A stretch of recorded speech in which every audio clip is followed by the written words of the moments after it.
College of Medicine National Cheng Kung University, to learn, to discover, to care.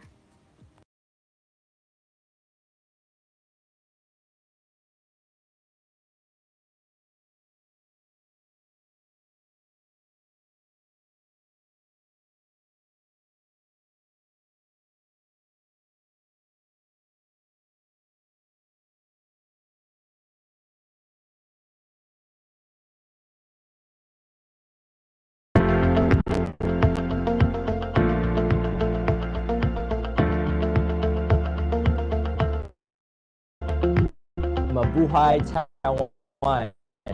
안녕하세요. Guten Tag. I chose to study in KU because it's ranked as one of the best universities in Taiwan. That's how I knew the quality of the courses that I was going to take.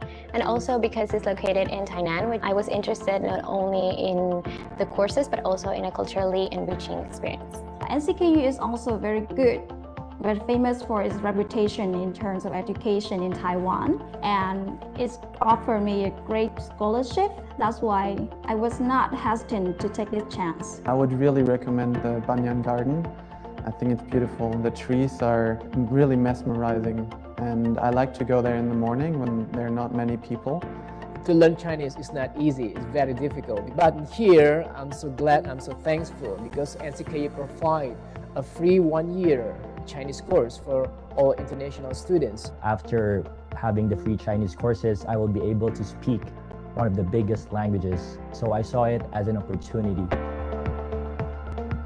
NCKU gave me the opportunity to choose my own scholar paths, helped me to specialize myself, the courses I like. It's provided me to enjoy learning every day. Course which is very related with my expertise is about HIV care, and the second one is about research and development. This university provides HIV and public health epidemiology course, which is very connected. I really love the library. It's a top-class library. It's beautiful from the outside. Just the walk there is very, very nice. A lot of trees, very pleasant. Magic School of Green Technology impressed me the most because the zero carbon emission that it achieved, and it was one of the first buildings in Asia. It was really impressive to see the latest technology in one of the buildings on campus.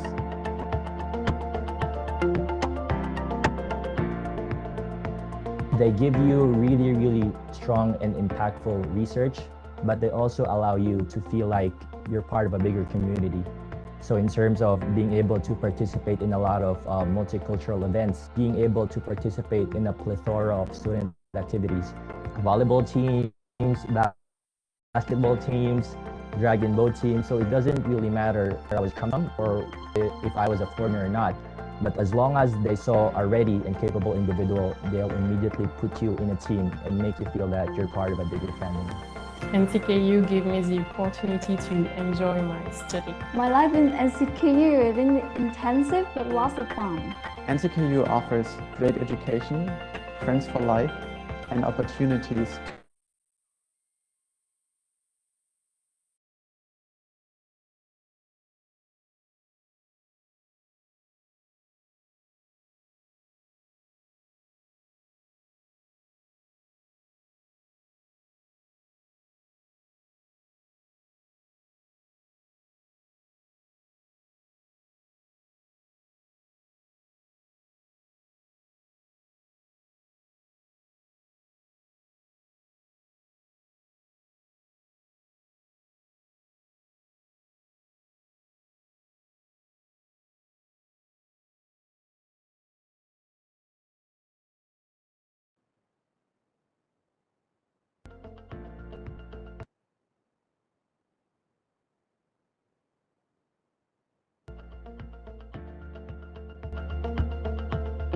Mabuhay Taiwan. 안녕하세요. Guten Tag. Bonjour. สวัสดีครับ Xin chào tất cả các bạn. Konnichiwa. I chose to study in NCKU because it's ranked as one of the best universities in Taiwan. That's how I knew the quality of the courses that I was going to take. And also because it's located in Tainan, which I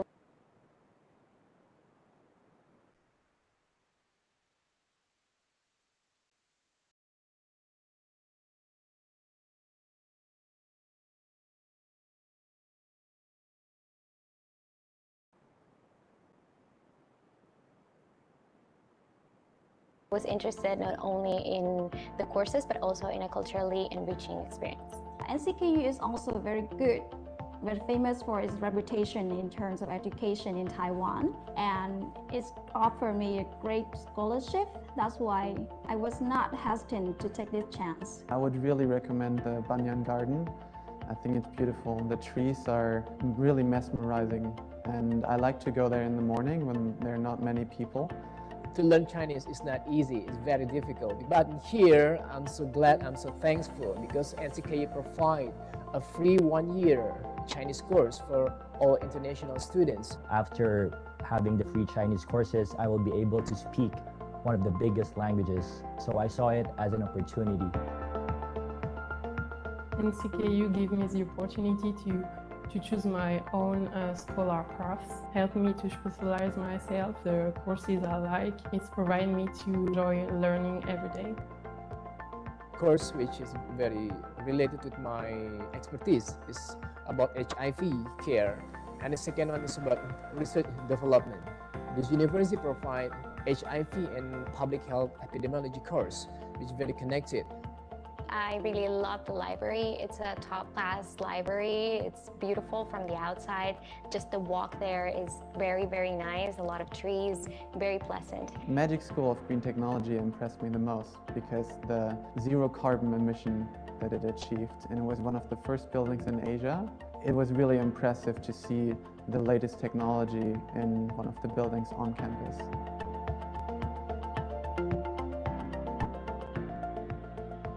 They give you really, really strong and impactful research, but they also allow you to feel like you're part of a bigger community.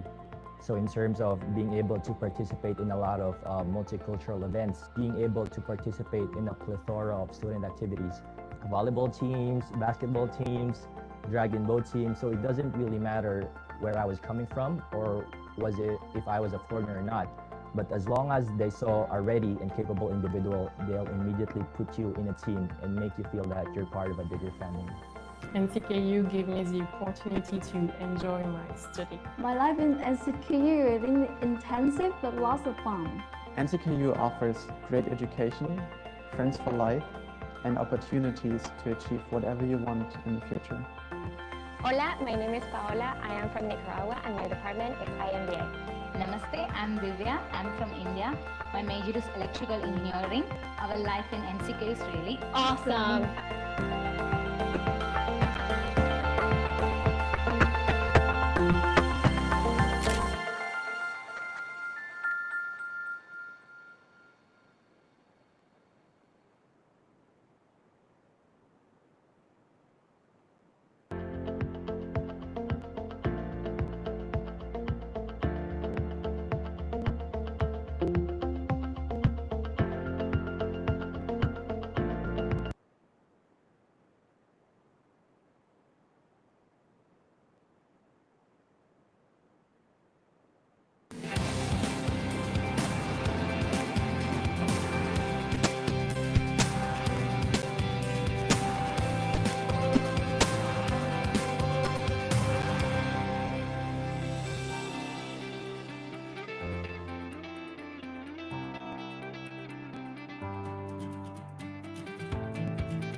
Mabuhay Taiwan. 안녕하세요. Guten Tag. Bonjour. สวัสดีครับ Xin chào tất cả các bạn. Konnichiwa. I chose to study in NCKU because it's ranked as one of the best universities in Taiwan. That's how I knew the quality of the courses I was going to take. And also because it's located in Tainan, which I was interested not only in the courses, but also in a culturally enriching experience. NCKU is also very good, very famous for its reputation in terms of education in Taiwan, and it's offered me a great scholarship. That's why I was not hesitant to take this chance. I would really recommend the Banyan Garden. I think it's beautiful. The trees are really mesmerizing, and I like to go there in the morning when there are not many people. To learn Chinese is not easy, it's very difficult. But here, I'm so glad, I'm so thankful because NCKU provide a free 1-year Chinese course for all international students. After having the free Chinese courses, I will be able to speak one of the biggest languages. So I saw it as an opportunity. NCKU gave me the opportunity to choose my own scholar paths, help me to specialize myself, the courses I like. It's provided me to enjoy learning every day. Course which is very related with my expertise is about HIV care, and the second one is about research development. This university provides HIV and public health epidemiology course, which is very connected. I really love the library. It's a top-class library. It's beautiful from the outside. Just the walk there is very, very nice. A lot of trees, very pleasant. Magic School of Green Technology impressed me the most because the zero carbon emission that it achieved, and it was one of the first buildings in Asia. It was really impressive to see the latest technology in one of the buildings on campus.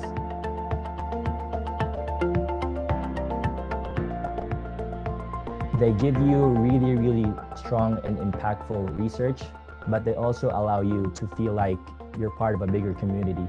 So in terms of being able to participate in a lot of multicultural events, being able to participate in a plethora of student activities, volleyball teams, basketball teams, dragon boat teams. So it doesn't really matter where I was coming from or was it if I was a foreigner or not. But as long as they saw a ready and capable individual, they'll immediately put you in a team and make you feel that you're part of a bigger family. NCKU gave me the opportunity to enjoy my study. My life in NCKU is intensive but lots of fun. NCKU offers great education, friends for life, and opportunities to achieve whatever you want in the future. Hola, my name is Paola. I am from Nicaragua and my department is IMBA. Namaste, I'm Divya. I'm from India. My major is electrical engineering. Our life in NCK is really Awesome.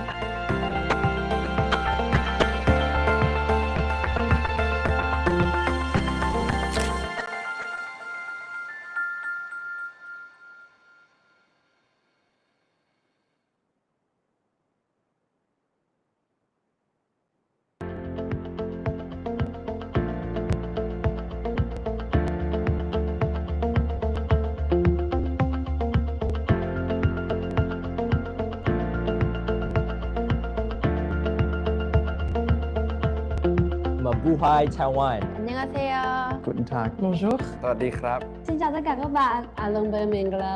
Konnichiwa. I chose to study in NCKU because it's ranked as one of the best universities in Taiwan. That's how I knew the quality of the courses I was going to take. And also because it's located in Tainan, which I was interested not only in the courses, but also in a culturally enriching experience. NCKU is also very good, very famous for its reputation in terms of education in Taiwan, and it's offered me a great scholarship. That's why I was not hesitant to take this chance. I would really recommend the Banyan Garden. I think it's beautiful. The trees are really mesmerizing, and I like to go there in the morning when there are not many people. To learn Chinese is not easy, it's very difficult. But here, I'm so glad, I'm so thankful because NCKU provide a free 1-year Chinese course for all international students. After having the free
Hey, good morning, everyone online. We are so excited to have you. Hold on for a second. We are going to start in a couple of minutes. All right. Thank you.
Ladies and gentlemen, welcome aboard National Cheng Kung University, Taiwan, Evidence-Based Healthcare Transnational Workshop 2021.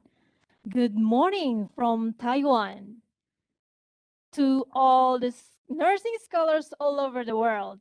My name is Niludwi Indrani. I'll be the host for today, and all the way along, I will be with Rod. Yeah, that's right, Nilo. Thank you so much for introducing me. I am Rod Arnaiz Olete, and I came all the way from the Philippines, but studying here at National Cheng Kung University right now.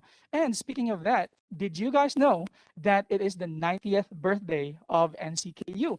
And to celebrate that, we are having this morning event right now, which is in comparison, or should I say, in support to the overall theme of the birthday, achieve securely and prosper mutually. Yes, Rod. To securely achieve success, we National Cheng Kung University try hard to treat our professional path with sincerity and humility. And also, National Cheng Kung University believes that in order to prosper, we should learn to create that mutual understanding and harmonious relationship with others. And those statements are actually well reflected in our event today, Rod. That is correct, Nilu. And while waiting for our slide to come up to introduce our morning session today, I would just like to. All right, Yes. all right, all right. Now, so just to introduce a little bit, our morning session for this whole day webinar is entitled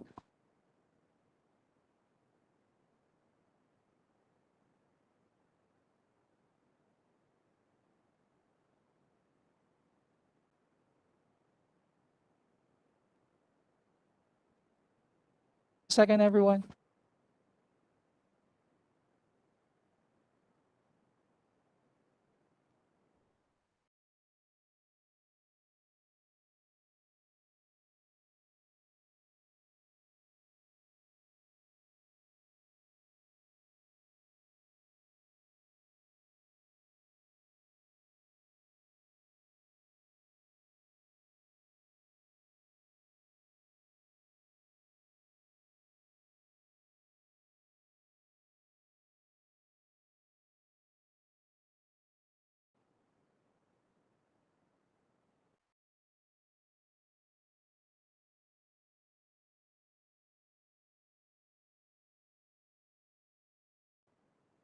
Chinese courses, I will be able to speak one of the biggest languages. So I saw it as an opportunity. NCKU gave me the opportunity to choose my own scholar paths, helped me to specialize myself, the courses I like. It's provided me to enjoy learning every day. Course which is very related with my expertise is about HIV care, and the second one is about research development. This university provides HIV and public health epidemiology course, which is very connected. I really love the library. It's a top-class library. It's beautiful from the outside. Just the walk there is very, very nice. A lot of trees, very pleasant. Magic School of Green Technology impressed me the most because the zero carbon emission that it achieved, and it was one of the first buildings in Asia. It was really impressive to see the latest technology in one of the buildings on campus.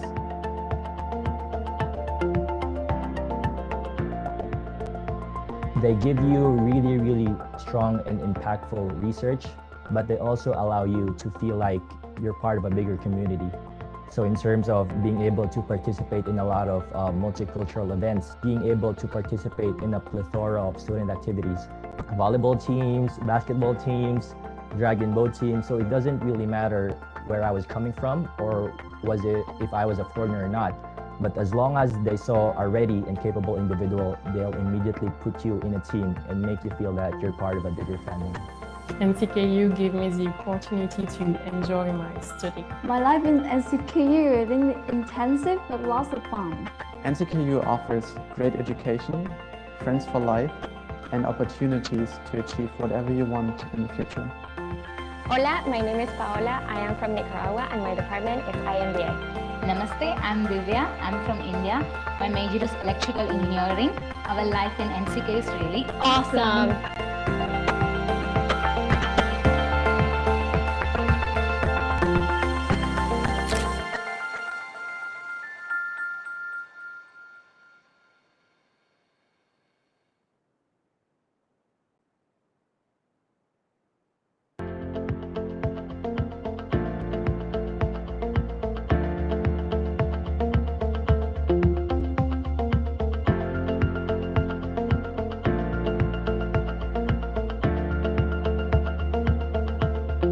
Mabuhay Taiwan. 안녕하세요. Guten Tag. Bonjour. สวัสดีครับ Xin chào tất cả các bạn. Alombe Konnichiwa.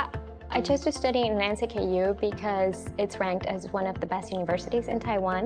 That's how I knew the quality of the courses I was going to take. And also because it's located in Tainan, I was interested not only in the courses, but also in a culturally enriching experience.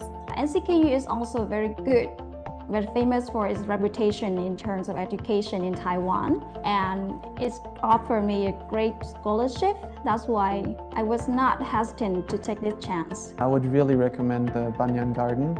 I think it's beautiful. The trees are really mesmerizing, and I like to go there in the morning when there are not many people. To learn Chinese is not easy, it's very difficult. But here, I'm so glad, I'm so thankful because NCKU provide a free 1-year Chinese course for all international students. After having the free Chinese courses, I will be able to speak one of the biggest languages. So I saw it as an opportunity. NCKU gave me the opportunity to choose my own scholar paths, help me to specialize myself, the courses I like. It's provide me to enjoy learning every day. Course which is very related with my expertise is about HIV care, and the second one is about research development. This university provides HIV and public health epidemiology course, which is very connected. I really love the library. It's a top-class library. It's beautiful from the outside. Just the walk there is very, very nice. A lot of trees, very pleasant. Magic School of Green Technology impressed me the most because the zero carbon emission that it achieved, and it was one of the first buildings in Asia. It was really impressive to see the latest technology in one of the buildings on campus.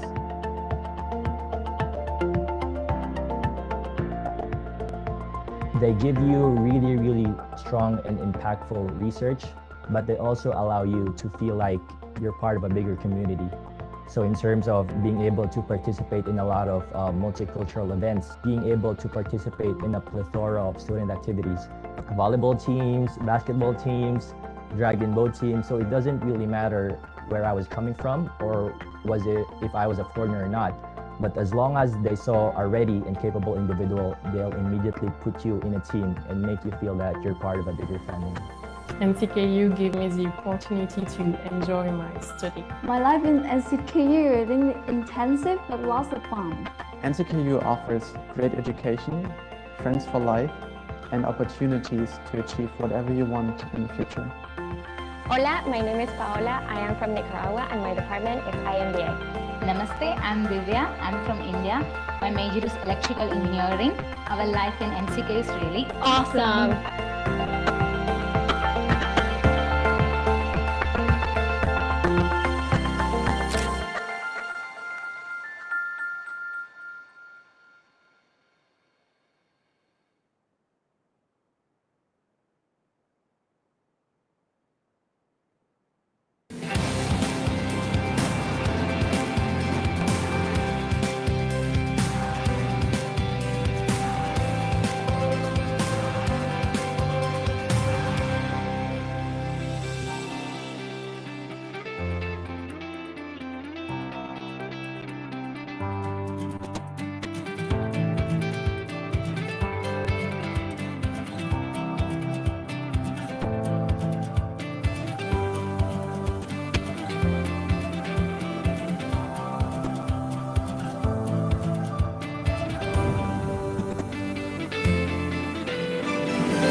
Today is gonna be a little something more.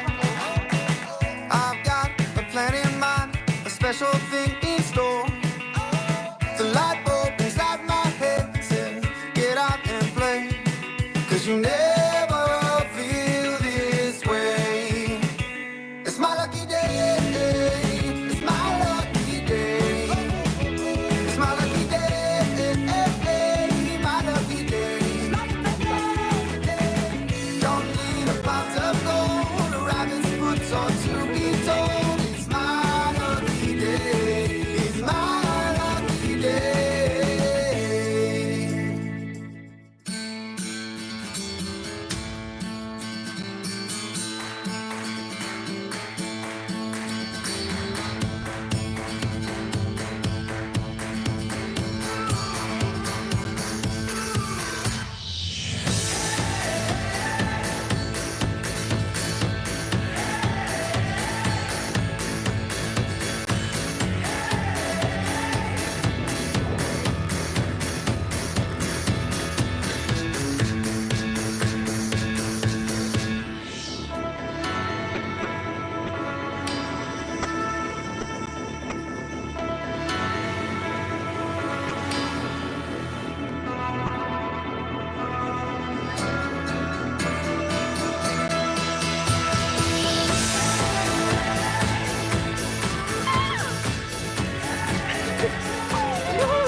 Today is gonna be a little something more.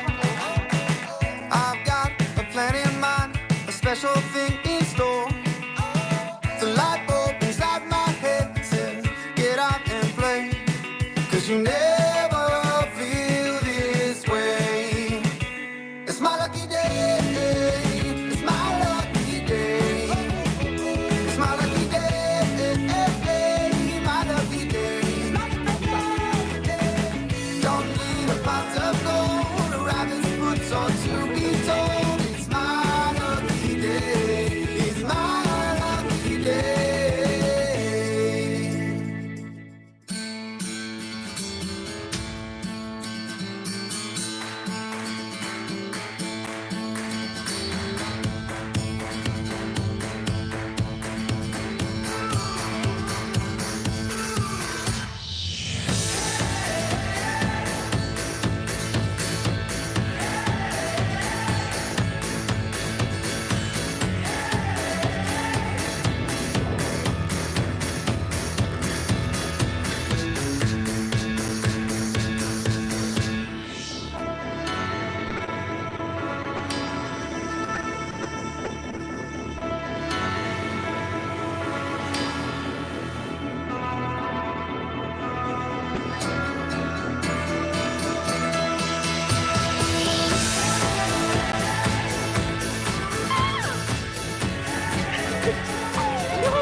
喂，柯主任，柯南，你有听到我说话吗？有。OK。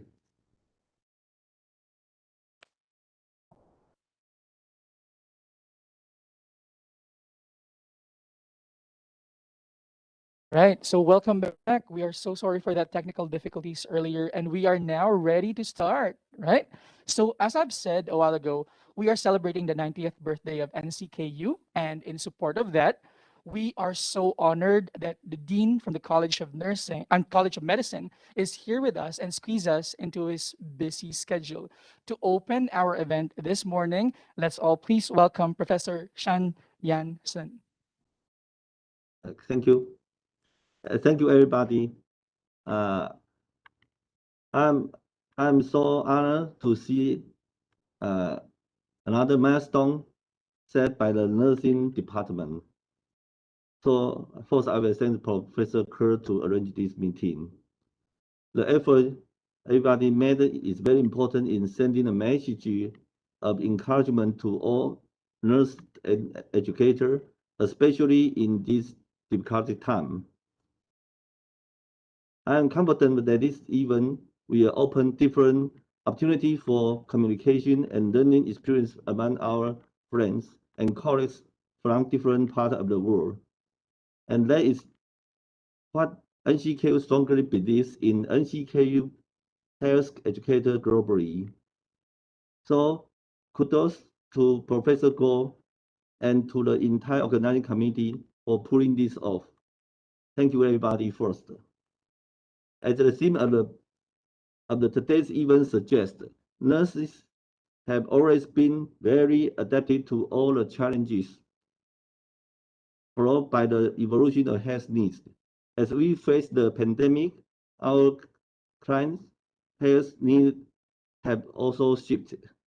We always have to consider how the pandemic titled the equivalent of a healthcare system across the world. Now, more than ever, we need to improve the competence of the younger generation of health personnel so that they could meet the dynamic change in healthcare. But the great challenge lies in answering the question, how do we implement an evidence-based and high-quality health education during a pandemic? This is exactly why this event was created. What we at NCKU hope that the acknowledgement we got from our discussion today will give us a comprehensive insights in improving the quality of nursing education, even in the middle of COVID-19. This we forget. We needed each other in battling and considering through during this adversity for unity. We achieve security and prosper mutually. Happy 90th birthday, NCKU. We are looking forward to celebrating more years with you. To all of our guest speakers, NCKU nursing faculty members, and to all of our friends and audience in person and online. Welcome you to join this meeting. College of Medicine, we will do our best to support your conference success. Thank you, everybody, join this meeting. Thank you so much, Professor Shan.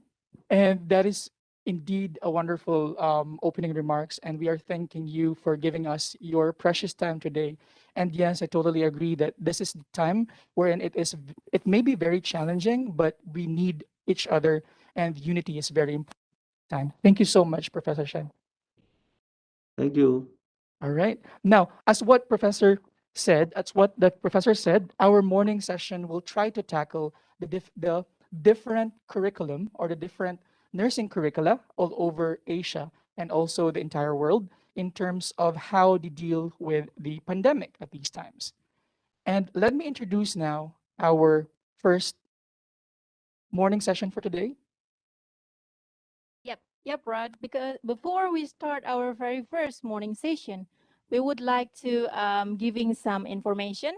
Also, before we start from the opening remarks, so there will be several participants already with us today, and we also invited a nurse educator from Taiwan, Japan, and Thailand to help us understand the evidence-based healthcare curriculum and nursing.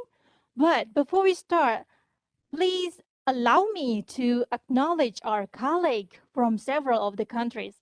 As you can see from the slideshow, that we will have several participants already with us today. And we would like to say hi to several of the countries here. And we will start from these countries. That is from Taiwan, Indonesia, Thailand, Japan, Vietnam, Mongolia, Turkey, Pakistan, United Kingdom, Philippines, Sri Lanka, and Australia. Yeah, we have several participants there, and we also have the co-host, right, Rod? Yeah, that's so right, Nilo. Thank you for reminding me that. So before we go to the opening remarks of our beloved director, Ko, I would just like to thank our hosts and our partners who supported this event. This morning event of the whole day webinar is organized by the NCKU Department of Nursing in collaboration with the following: the Association of International Nursing NCKU Ignite, Asian and Pacific Alliance for Nursing Education, Taiwan Association of Nursing Education, Faculty of Nursing from Mahidol University in Thailand, Taiwan Joanna Briggs Excellence Center, Joanna Briggs Institute, University of Tsukuba, Japan, and the School of Nursing from the LTS Faculty of Medicine, University of Hong Kong. Now, as I've said, yes, this morning session will revolve around the nursing knowledge in action in exchanging of experience and teaching strategy of evidence-based healthcare. Right. Now, yes, Nilo? Later on, we also have several regulation in our workshop today. So we would like to have the regulation before we start all of them.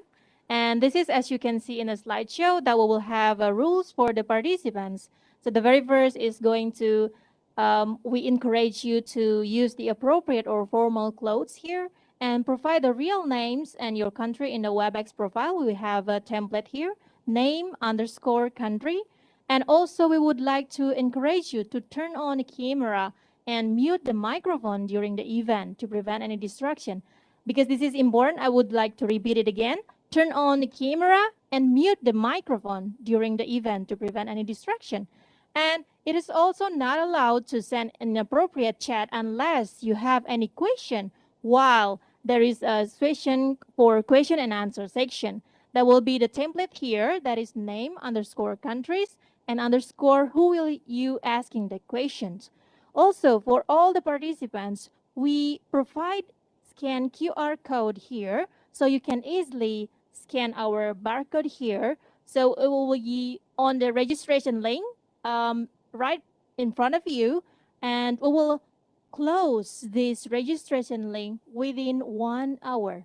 Again, this is the registration link, and they will be closed this registration link within 1 hour. So please make sure to fill it out.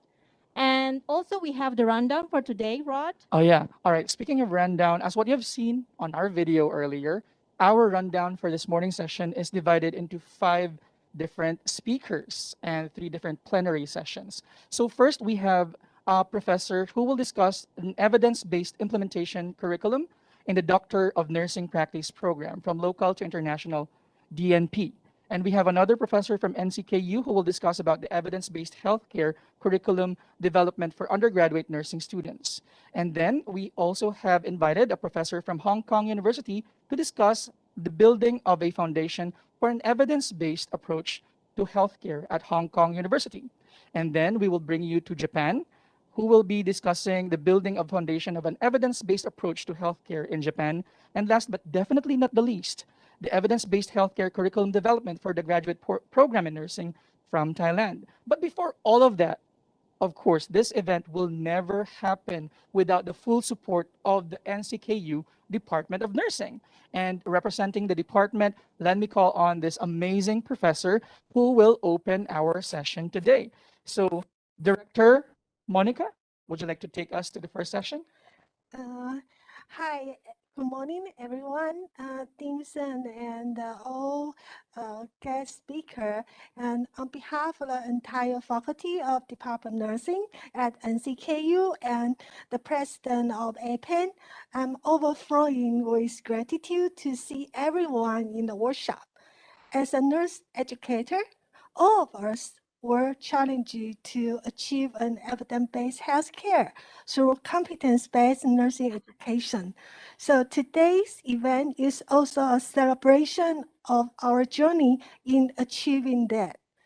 As a director of nursing department at NCKU, I'm happy to welcome everyone to transnational exchange of teaching experience. This morning, the theme is nursing knowledge in action. So all of our plenary section are about sharing their experience in evidence-based curriculum design and the implement across Asian and the Pacific region. So we will hear our friend and colleague from National Cheng Kung University, National Yang Ming Jiao Tong University in Taiwan, Hong Kong University in Hong Kong, University of Tsukuba in Japan, and the Mahidol University in Thailand. With this plenary section, we aspire to learn the different evidence-based strategy in implementing either the undergraduate, postgraduate, and the doctoral level curriculum, of course, including clinical setting across region. So this aspiration resembles with a plan because we want to provide an international platform that can exchange and cooperate across country. So we hope that this online workshop will provide opportunity for all of us to discuss issues we face as nurse educators, even after or during the COVID-19 pandemic. Most important, we at NCKU and APEN, we are looking forward to a future, we can meet in person. When the border of location and the disparity no longer exists. So we hope to see you either online or in person. And thank you, welcome you all. Thank you so much, Professor Monica. That is a very inspiring opening remarks. And I totally agree. This may be a challenging times for all of us, but nurses truly adapt well. And I'm so proud to be a nurse because of that. Now, speaking of nursing in action, it's now time to move forward to the first plenary session. Are you guys ready online? Nilu, would you like to bring us to the first session? Sure. Thank you, Rod. Actually, because we're talking about teaching strategy experience in nursing education, especially nowadays, because of COVID-19, we're always using the high technology.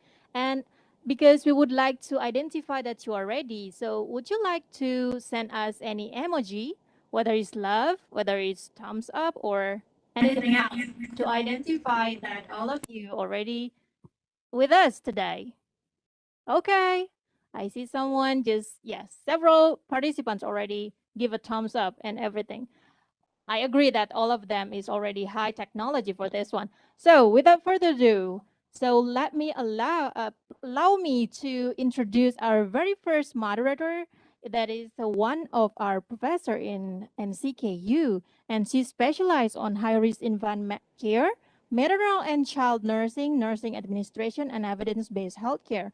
She also finished her PhD and French Payne Bolton School of Nursing in Case Western Reserve University at United States. And also, she is the lead professor in our course in Seminar of Nursing Education. Back at the time, I was a teaching assistant, and I feel wonderful to be taught by her. And she will be our main moderator for the very first session. And everybody, are you ready? And all over the world. So please welcome Professor Chang Ingru. Thank you, Niru. Good morning, everyone. Our first section is focused on implementing evidence-based healthcare in curriculum in Doctorate of Nursing Practice program. Our speaker, Professor Pei-Fen Mu, is currently the Associate Dean of School of Nursing at National Yangming Jiaotong University of Taiwan. She finished her master and PhD degree from University of Minnesota. She is the education pioneer of evidence-based healthcare in Taiwan. One of her most significant contribution to the Taiwan Nursing Society is to establish Taiwan Joanna Briggs Institute Collaborating Center in 2005 and serve as the role of director.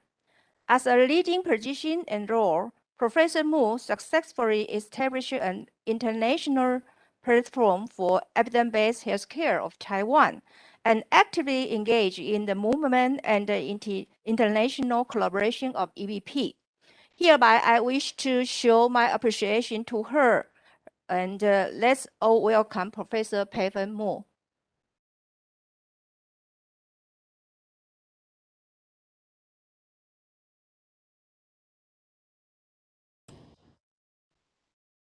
Good morning, everyone. My name is Pei-Fen Mu. Thank you for your introduction me. It's my great honor to be here, and I would like to share my big congratulations of your conference to success.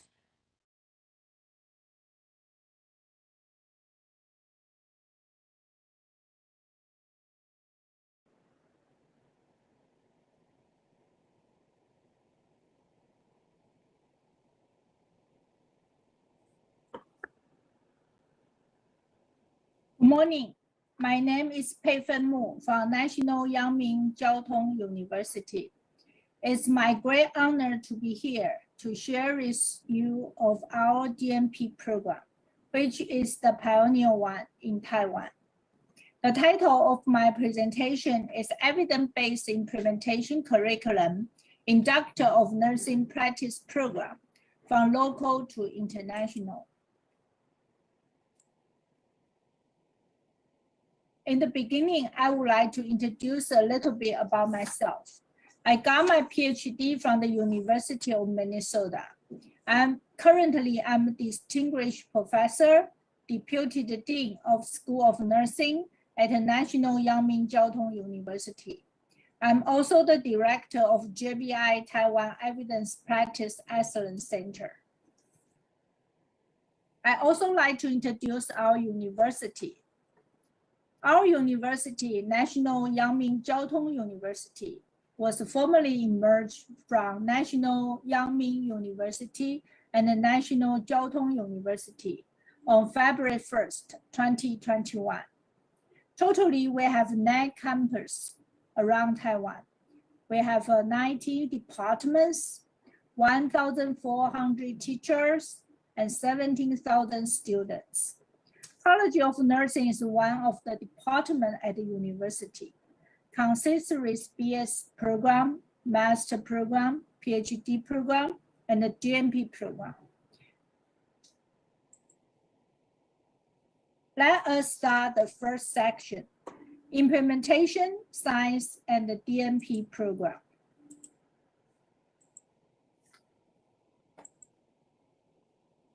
Implementation science has developed to enhance the uptake of evidence-based practice.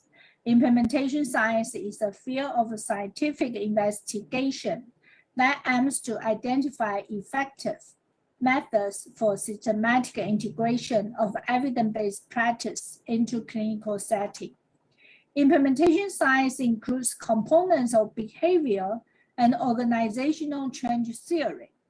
These stress the behavior and organizational change theory exists within specific framework to evaluate and influence contextual factors, barriers, and facilitators that influence routine integration of evidence-based practice into practice setting. Use of the theoretical underpinnings and frameworks provide a systematic approach to implement, allowing for scientific investigations into specific contextual factors, strategies, and outcome of the implementation efforts. The use of analytic methods to critical appraisal existing literature and other evidence to determine the implementation the best evidence for practice. The implementation trial designs differ from the efficiency and effectiveness of clinical trials at a fundamental level, that of the hypothesis. For clinical trials, focus on the contrasting the health efforts of an innovation with a comparison group. But implementation trials focus on testing strategies to increase uptake and substantiality of the innovation. In this example, internal panels. Evidence-based implementation in DMP curriculum.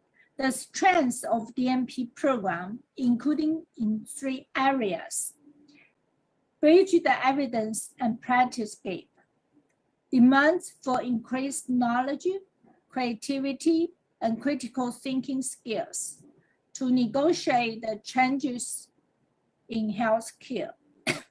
Also, provides a structured scientific-based approach.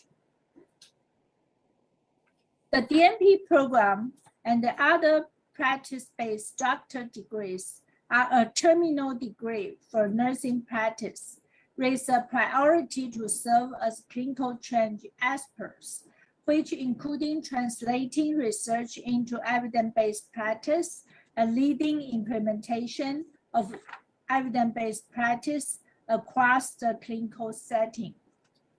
So design and implement process to evaluate outcomes of the practice patterns and systems of care within a practice setting. Healthcare organization or community against national benchmarks to determine the variations in practice outcomes and population trends. The DMP program in the United States. In the last 15 years, the number of DMP programs in the United States has increased from just a handful in 2004 to 354 in 2019. Healthcare in the United States is increasing focus on quality health indicators and value-based care. Nurses with the practice doctor degree are expected to be creators and consumers of scholarly reports in order to improve the health of individuals and populations and redesign United States.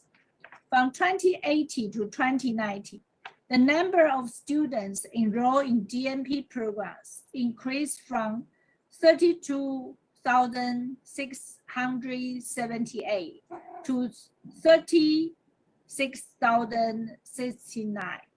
During that same period of the time, the number of DNP graduates increased from 7,039 to 7,044. The DNP program at our university was established on 2019.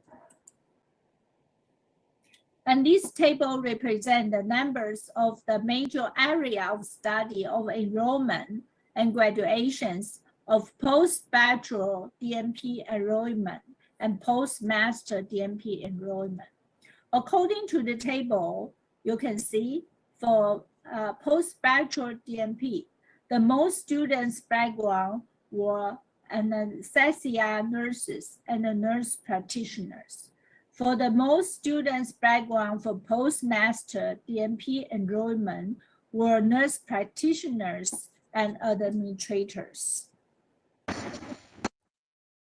Based on the implementation scientific knowledge, we encourage students to choose the EBP implementation framework with behavior and organizational change theory throughout the identification of contextual factors, barriers, and facilitators to develop a systematic approach to implementation of EBP to improve healthcare quality. The second section, the DNP program.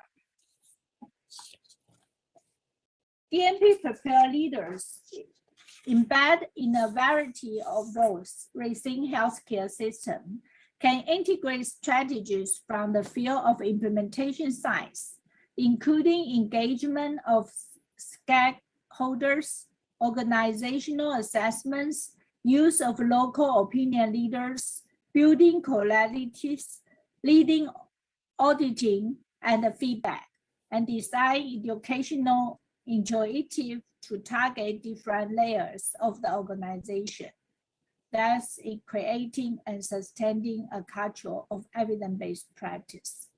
In our university, the DNP program has 6 visions, which consists of the systematic cultivate high-level scientific knowledge and clinical experts responding to the healthcare environments and the need to provide high-quality healthcare, cultivate top clinical practice leaders and scientific nursing professionals, establishing multiple disciplines and institutions with domestic and international alliance strategies. The scholarship of applications, integrations, and clinical practice to implement evidence. And the last one is global mobilities. Also, we have 6 core competence based on the American DNP core competence blueprint. The first one is clinical scholarship and evidence transfer and evidence implementation. And the second one is scientific underpinning of practice. The third one is the humanity care. And the fourth one is the integrated advanced nursing practice. And fifth is the organizational leadership and systems leadership for quality improvement and systems thinking. And the last one is clinical prevention and population health for improving the national health.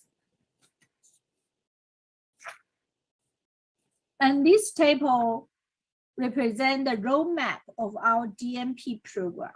Our DNP program is a 3-year program. The total required credit for graduated were 40 credits. It includes core courses, foundational courses, 1,000 hours clinical practicum, and 6 credits DNP project. The core course including 3P, that is the advanced pathophysiology, advanced pharmacology, and advanced physical assessment. The foundational courses, including the evidence research, management and leadership, evidence transfer and implementation, and the health management. The practicum, including 1,000 hours, which consists of the advanced nursing practicum, special topic of practicum, development of population-based evidence implementation, and clinical evidence implementation and evaluation. The students enroll the DNP program at our university. After they graduate, they can get a PhD degree. It's different to the USA. The DNP project is 6 credits. Based on the philosophy of implementation science, the outline of the project proposal, including 3 parts. The first one is the background and significance of the project. The student need to identify specific problem in target clinical situation or population, and the student need to illustrate the background and significance of the problem and the project objectives. On the second part is review of the literature, and the students need to, throughout the review and critical analysis of the literature, synthesis of the evidence supporting the purpose, and providing rationale for selecting the theory or framework for the project, or explain the fit of the theory or framework with the project. The third part is implementation and evaluation plan. Based on the background and significance and the literature of the project, the student need to identify the setting and population and what's the outcome measures, and especially the implementation process need to illustrate well, which including the project intervention plan and the procedure, including the description of the intervention, participant recruitment, and the training materials, etc. And also the anticipated barriers and facilitators to implementation in the setting is also need to illustrate well. The contingency plan for any anticipated barriers need to identify. And the ethical consideration also is important. And the evaluation plan, which including the plan for monitoring objective accomplishment, and the evidence-based measures to be applied to the evaluation plan, and also the data analysis plan need to illustrate well. The third section, the successful factors. We almost spent 3 years to prepare our faculties in regarding the evidence-based practice and evidence implementation knowledge in our university. We made a collaboration networks with international evidence-based practice and DNP benchmark universities and institutions, such as the University of Adelaide, JBI, Texas Christian University, Rogers, the State University of New Jersey, and the University of Washington. We also invite teachers and experts from medical centers and hospitals as a co-teacher faculties, especially in pathophysiology, pharmacology, and clinical practicum. Furthermore, all of our faculties at the College of Nursing and Medical College and the public health departments, etc., are all invited to participate into our DNP faculty team.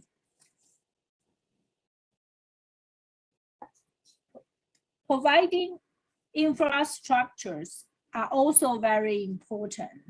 The adequate provision of infrastructure resources are the essential factors before we establishing the DNP.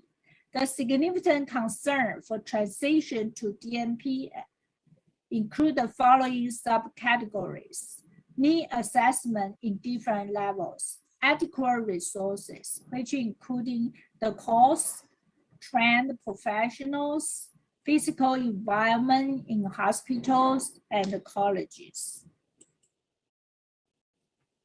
DNP as an opportunity to drive positive outcome in our societies. DNP to meet the patient's new emerging needs.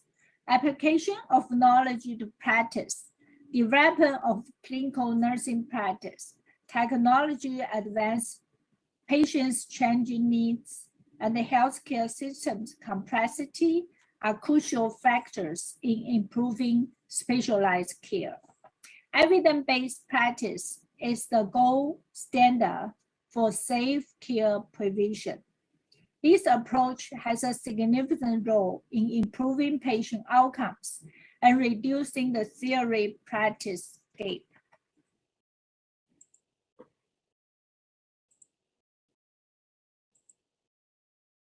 As clinical leaders, DNP prepared nurses can play an essential role in changing health systems and improving specialized care, evidence-based practice, and patient outcomes. If you ask what's the big impact of DNP program in Taiwan, we will answer preparing the clinicians of tomorrow's.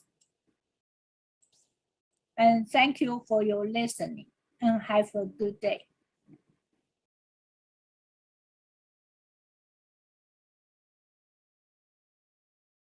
Thank you, Professor Mu. This is a very insightful speech, and then also the program is incorporates so many partnership, not only in domestic but international. I think the student in the Yangming Jiao Tong University is quite lucky that because there are so many resources to study the evidence-based healthcare. And Professor Mu, before we move across this section, may we invite you for a forum with our audience? Is that right? Professor Mu? Yes. Okay, we want to invite you to be a forum with our audience. Okay. And before we start reading the question from audience, I just wish to bring my colleague, Professor Yanjin Chen, into the forum to be the moderator. Professor Yanjin Chen is our adjunctive faculty member from NCKU Hospital. As a clinical assistant professor, her field in nursing practice includes sleep hygiene, oral health, and HIV care. She finished her PhD degree from Department of Nursing at NCKU. Let's all welcome Professor Yanjin Chen. Thank you, Professor Dang's introduction, and I also thank Professor Mu give us such wonderful speech. It's my pleasure to have such an opportunity to handle discussion session with two outstanding professors. You know, it's also my first time to know the whole design and the roadmap of the NP program. Very impressive and inspiring. As I know, there's some question for Professor Mu. Yeah, I'm so excited to read the questions from our audience. Okay, let me see. Oh, everybody to shine, right? Okay, but yeah, wow, yeah, someone to shine. Don't put their question into our message bus. So let me see. Okay, yeah, I have some question with my hand. Yeah, the first one, because Yangming University is the first university to develop this DNP program, could you elaborate it in a little bit detail regarding what differences DNP program and the PhD program? Could you tell us more in detail? It's the first one.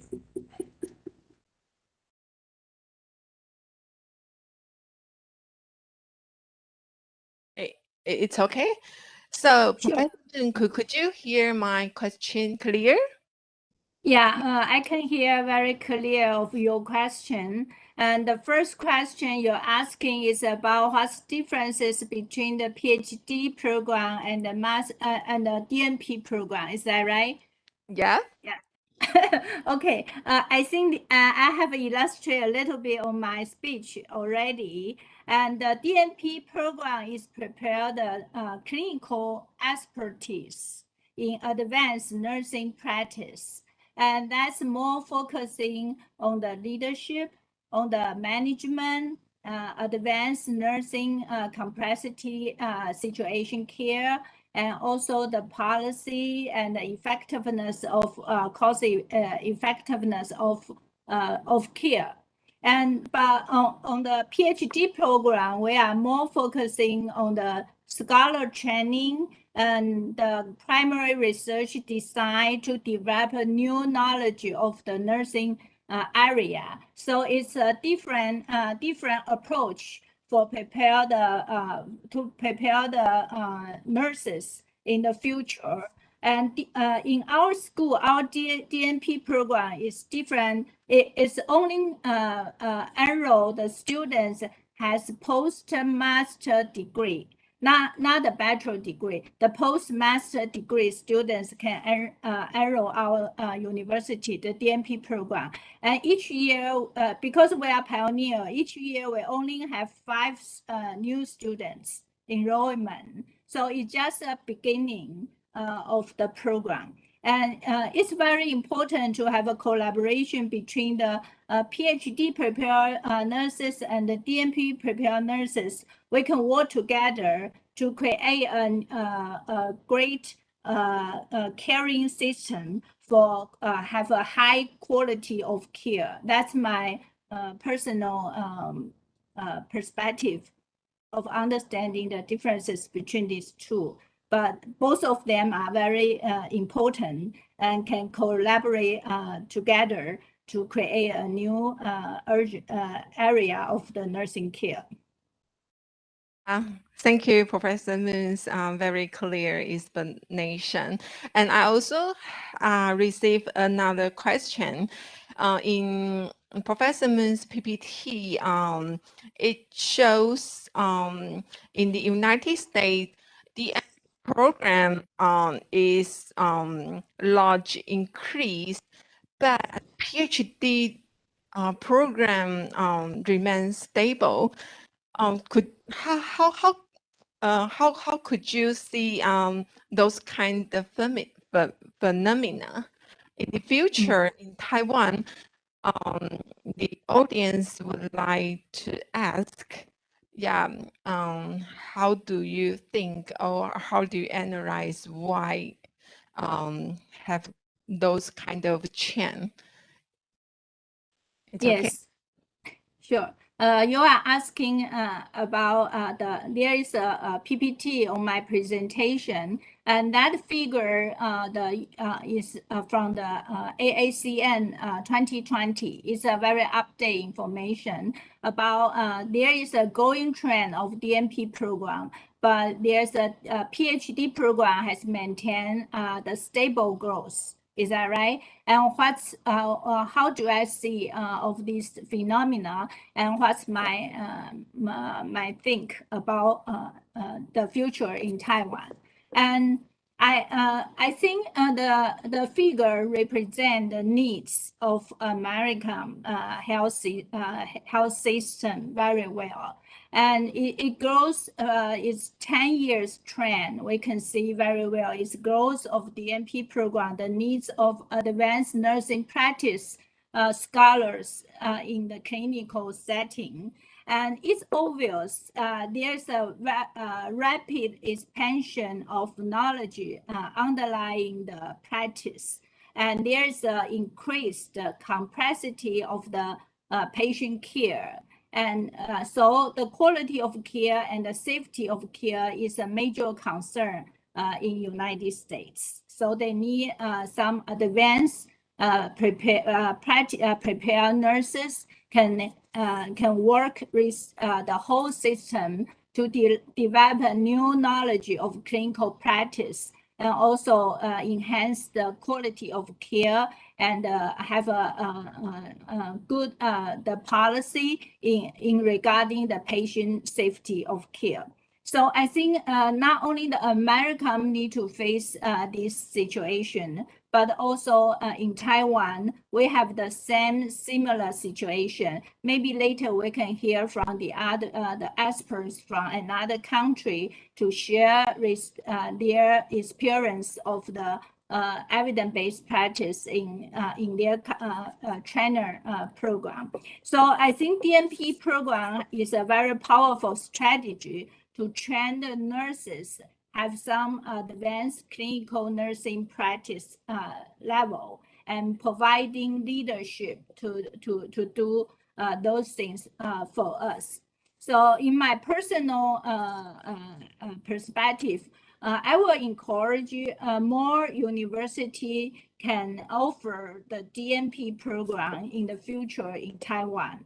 And we can work together to learn more and make more international connections to develop the very more excellent DNP program, not only the courses, but also the capstone, the DNP project, how to do the evidence-based implementation more efficiently. And also, I think the DNP program provide an image, a sign of the advanced nursing role identity in Taiwan. I think it's very important. Not only the nurse practitioner, they need to have more advanced role and identity, but also the administrators or leaders, they can have this kind of role and position in the future. And also, I believe the combination of PhD prepared nurses and DNP prepared nurses, if we work together, we can create some update knowledge of nurse implementation science. That's my personal belief. Thank you so much. Wow, thank you, Professor Moon. Give us such feedback. Very wonderful. So I see in our message box there are so many questions from our audience. Ellen from Philippines, yeah, he or she, Ellen, the audience asks, how do we ensure that PhD graduates become effective academic teachers and the DNP graduates become effective clinical teachers? Can Professor Moon, can you Yes, this? Thank you. I don't know where the writing come out, but I can hear from you well. The audience asked about how do I ensure the PhD is prepared for scientific and the DNP is prepared for clinical. Is that right? Yeah, that's right. I think the program give us assurance. Because PhD program, we have a very solid standard how to prepare scientific scholars. For example, the concept analysis and scientific methods and dissertation and some requirement courses and the dissertation process, which all represent training procedure for scholar training. And DNP program also have provide a very systematic courses from the 3P, the basic, the fundamental courses, the core courses, and the clinical practicum. All the process to focusing on the competence course, the competence capacities. So I believe throughout the whole process, we can ensure the DNP program can prepare nurses has become a advanced clinical practice leaders. It is okay. Yeah. Thank you for your response. Yeah, I also believe with Professor Moon's response, DNP graduates must become effective clinical leaders. And I go to the next question. Yeah, the question from Indonesia. Good morning, Professor Moon. I am Utami from Indonesia. Thank you for your rich lecture about the DNP program. It is the program only for nurses working in clinical area, or is it also open for all nurses, including them who are working in academic setting? Yes, very good question. In our university, the DNP program is only offered for the nurses working on the clinical setting. They are the nurses, administrators, or any other roles of nursing area will be to our could apply for our program because. We are focusing on the advanced practice role very much. So if you are teachers working on the university, we will suggest you to go to the PhD program instead of the DNP program. Okay, thank you. Go on the next question. This question comes from our PhD student, Chang Jingchen. Yeah. How do you identify who are more suitable attend DNP and PhD program? What are the crucial characteristics between DNP and PhD student? Yes, it's a very good question too. I think learning depends on your motivation and your own personal characteristic and your favor. So if you are interested in quality improvement on the clinical setting, if you are very interested to learn advanced nursing practice on the clinical setting, I will think you are very suitable to go to the DNP program to learn more. You will feel very happy about your experience. And if you are very interested on the knowledge development, new knowledge development, and have some creative perspective on some phenomena, or you develop some new methodology to understand the new phenomena, that kind of things, then I will encourage you to go to the PhD program. I think you will become very excellent scholars in the future. That's my personal experience. And teacher is only the facilitators and to help you become a better person, better scholars. Yeah. Yeah, thank you, Professor Moon. Yeah, all depends on what is your interest. So students need to know what is your interest. If you interested in care our patients, like to establish some clinical guideline, maybe the DNP program more suitable for you. Okay, so go on the next question. This question also come from our PhD student, Sri Lanka, right?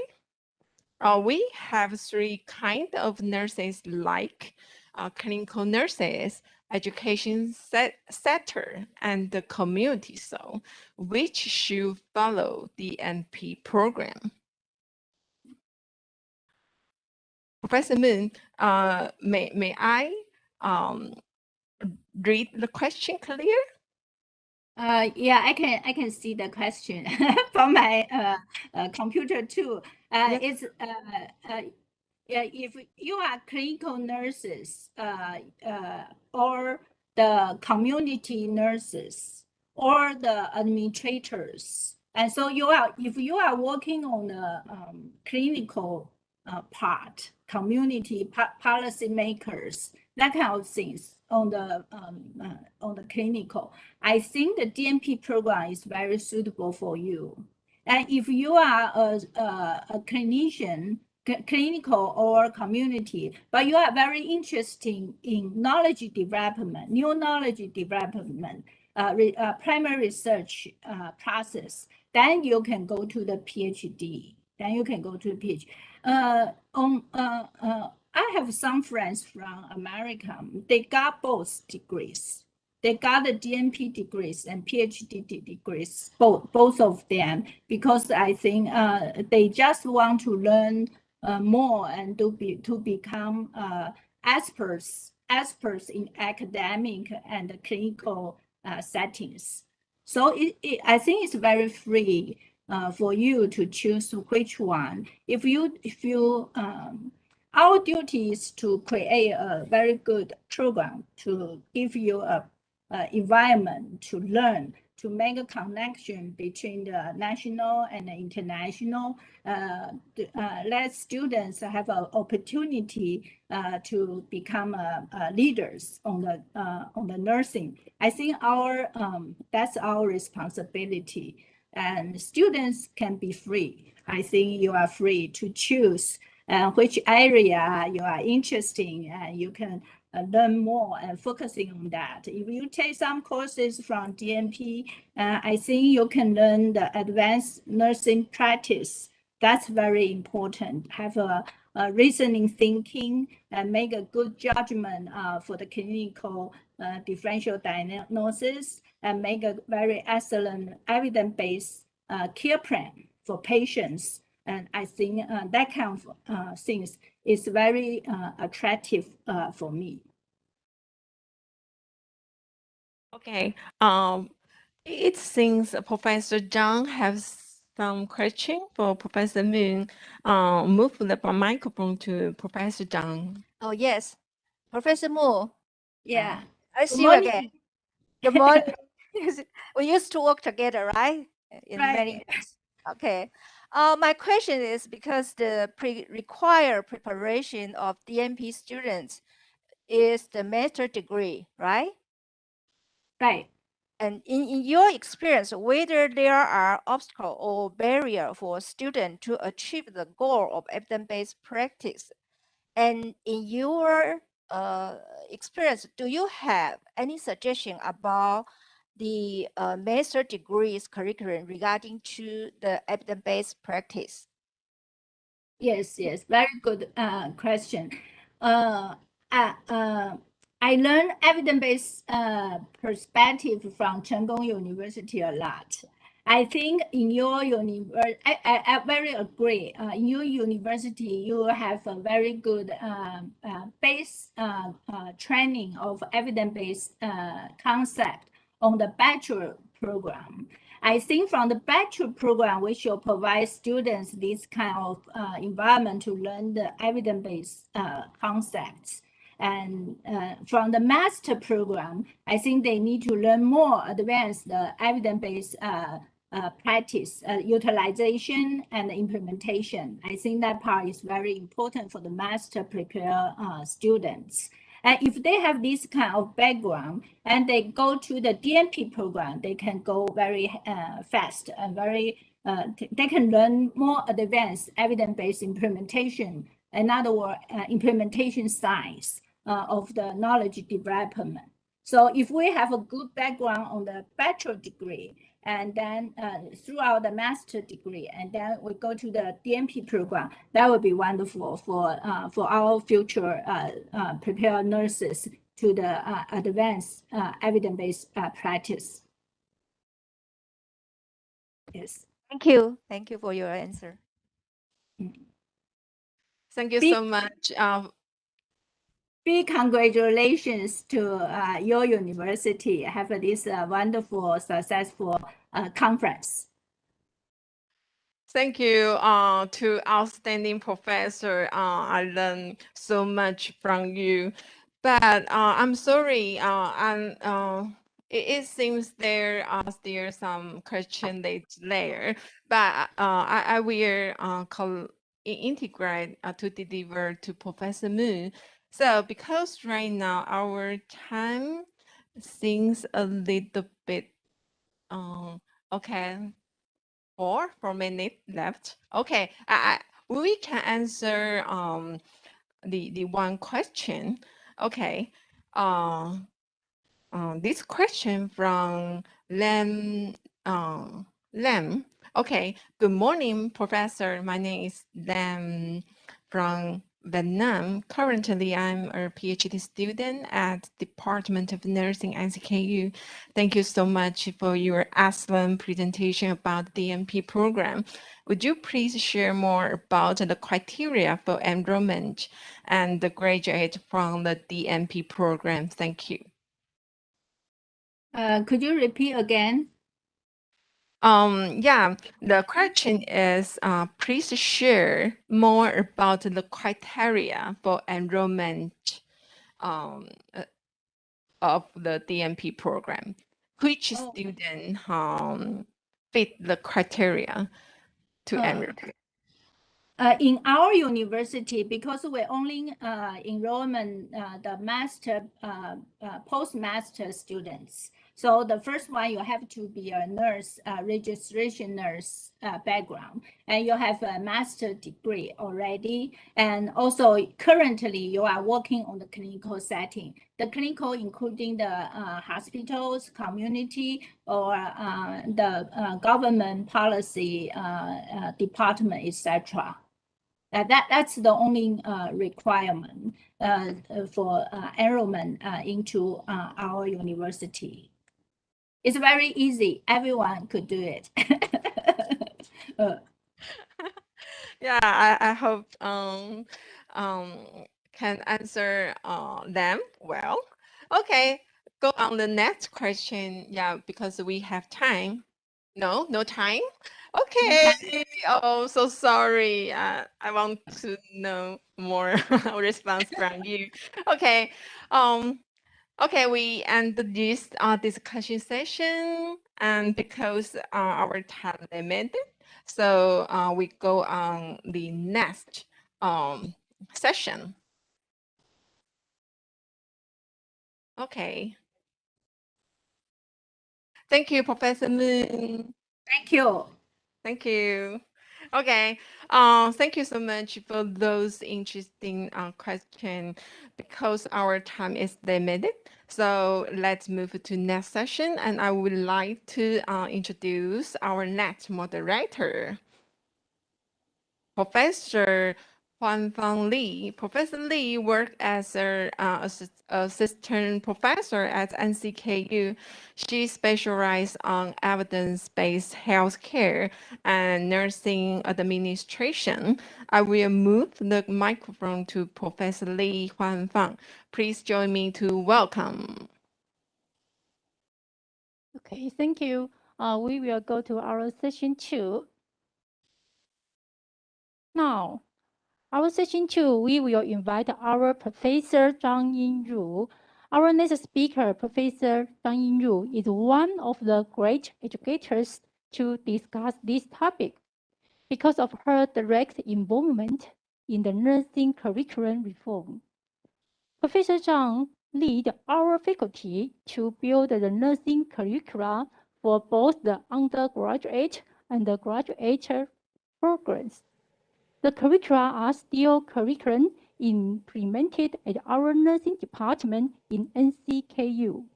To share the success of education paradigm, shift to evidence-based healthcare curriculum for the undergraduate and the graduate program, let us all welcome Professor Yinru Zhang. Thank you, Professor Lee. Let me share my screen, okay? Should we?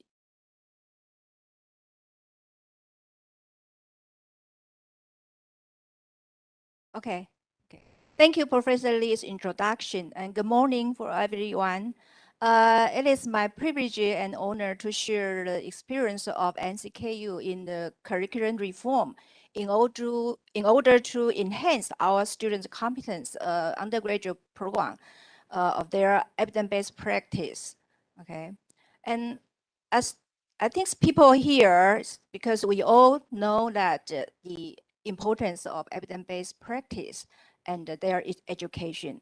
And in fact, in 2003, it's almost 20 years ago, the Institute of Medicine already addressed the issue that employee EBP is the core competence that all clinicians should possess. And also in this year, the AACN also continuously emphasized that the EBP is one of the core components of knowledge, fact, and the skill across multiple situations and contexts within nursing practice. However, if we look at the step of evidence-based practice, starting from cultivate the spirit of inquiry to ask a question, acquire the best evidence, and appraise the evidence, and also the apply to the clinical situation. Then we do the audit, and finally we have to disseminate the EBP result to the public. You can see that all of these process is require a lot of fundamental and advanced knowledge and skill. If this knowledge cannot be educated in the school or with a formal education, until they graduate from the school, the nurses, they do not have time and do not have the capacity to learn so much things. I think it's too overwhelming. And that's why even in this year, in the recent systemic review regarding to the perception of nurses, talking about the barrier of implementing EBP, the two barrier comes from organization and the individual still exists. I checked the document from 10 years ago or 20 years ago. All this barrier doesn't change a lot. It means that there still have a big gap that between the nurses to apply evidence-based practice if they do not have well equipment from the school. The organizational barrier, including the lack of support and the supervision, training and education, and also they have very limited resources and time constraint. And for the individual barrier, lack of knowledge, skill, and awareness of EVP, and also the lack of professional characteristic, which means that the nurses used to work as an intuition, not based on evidence. And also there's a lack of the attitude and experience in using EBP.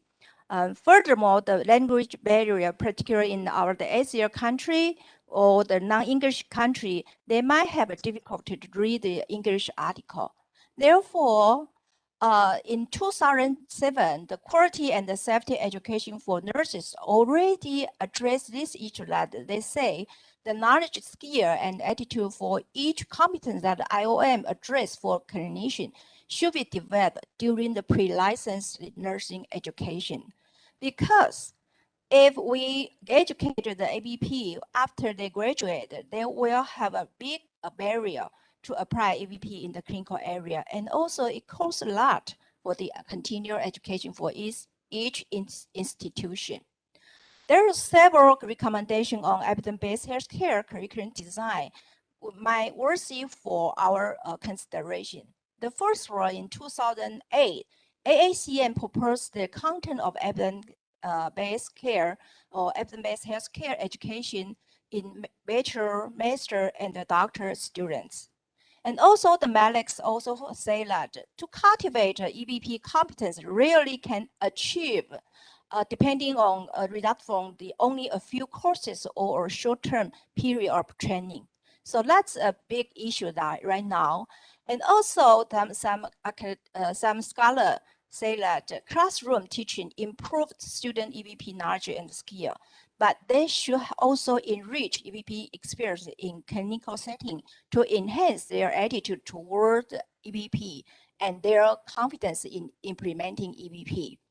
Therefore, I think that creating a positive EBP learning experience is quite challenging for all the faculty members or in the school. Okay, and there's a number of EBP curriculum have been proposed in Western country. In Taiwan, we have conducted a national survey of Taiwan's education of EBP in undergraduate students. And we found that the teaching almost primarily conduct either independent courses or as one or two standalone lecture during the nursing course. Therefore, if we can establish a framework for the student to study and then they have step-by-step training and they can gain more knowledge and they can gain more confidence is our aim for this curriculum reform. Okay. However, the curriculum reform, I think everybody will know that change requires leadership. The leader should have a very strong commitment to the education of evidence-based practice. Also, the leader needs to have courage and the willingness to take risk of change because all the pressure comes from itself or comes from the other faculty member or comes from the school. It might be a very strong movement or strong impact on the leader. And also the leader need to have the ability to balance the need for change. I think this is the most important things. If you have good enough resources for our faculty member, the change will be possible. And also the communication and the collaboration with key stakeholders, which means that the teacher, the student, or expertise, they can offer some kind of experience and then can collaborate together, will make the curriculum reform success. I want to share our experience in this part is because we spent for around 3 years to reform our curriculum for undergraduate students in terms of the concept of evidence practice. We conducted action research for 3 years. But before this study, we have set up our ultimate goal for baccalaureate students' education of EBP. And I think since the AACN in 2006 already said that we have to provide a basic understanding of how evidence is developed, including the research process, clinical judgment, interprofessional perspective, and patient preference as applied to practice. Also in 2008, the AACN addressed that the baccalaureate students is actually they are become a generalist in nursing. Therefore, they should be prepared to practice from an evidence base. In our department, we set our ultimate goal for our bachelor students is accept our student to become a good user of evidence. It's not to become a good researcher, but it's a good user of evidence. Based on this ultimate goal, we go to the 3 cycles of the action research. Each cycle, we have their own goal, but the cycle 1, cycle 2, cycle 3, they are they have a consequential. And each cycle, for example, in the first cycle, we construct the preliminary EBP curriculum based on our assessment of needs. And then we go to plan, action, observation, and reflection, and to reform a new curriculum for EBP. Then we apply this curriculum to our students and then modify the preliminary curriculum. Therefore, we also go to plan, action, observation, and reflection. The third cycle goal is to evaluate the modified EBP curriculum feasibility and the impact on the student. On all the cycle, we involve the expertise and also involve students and teacher together to make this reform possible. Okay, and the process of curriculum reform of EBP, the purpose is to build up a systemic integrated framework across 4 academic years. It means that we do not offer a course of EBP only. We want to have our students have the experience starting from the first year student to the fourth grade students to enrich their competence of evidence-based practice in a progressive achievement. For this process, we have determined the learning objective and the teaching principle, and also identify course related to EBP, and then construct a content map of whole curriculum. Then we go to detail course design for each related course. To determine the objective learning, the level objective and teaching practice, we've identified 3 levels of objective in 4 academic years. The teaching and followed by the teaching principle is from basic to advanced, and from simple to complicated, and also from group collaboration learning to individual independent learning. For example, we set up 3 levels of objective. For the first level is for the grade, the first year and the second year's grade students. We expect our student can apply such strategy to explore nursing issue. For the level 2 is for third year's grade students.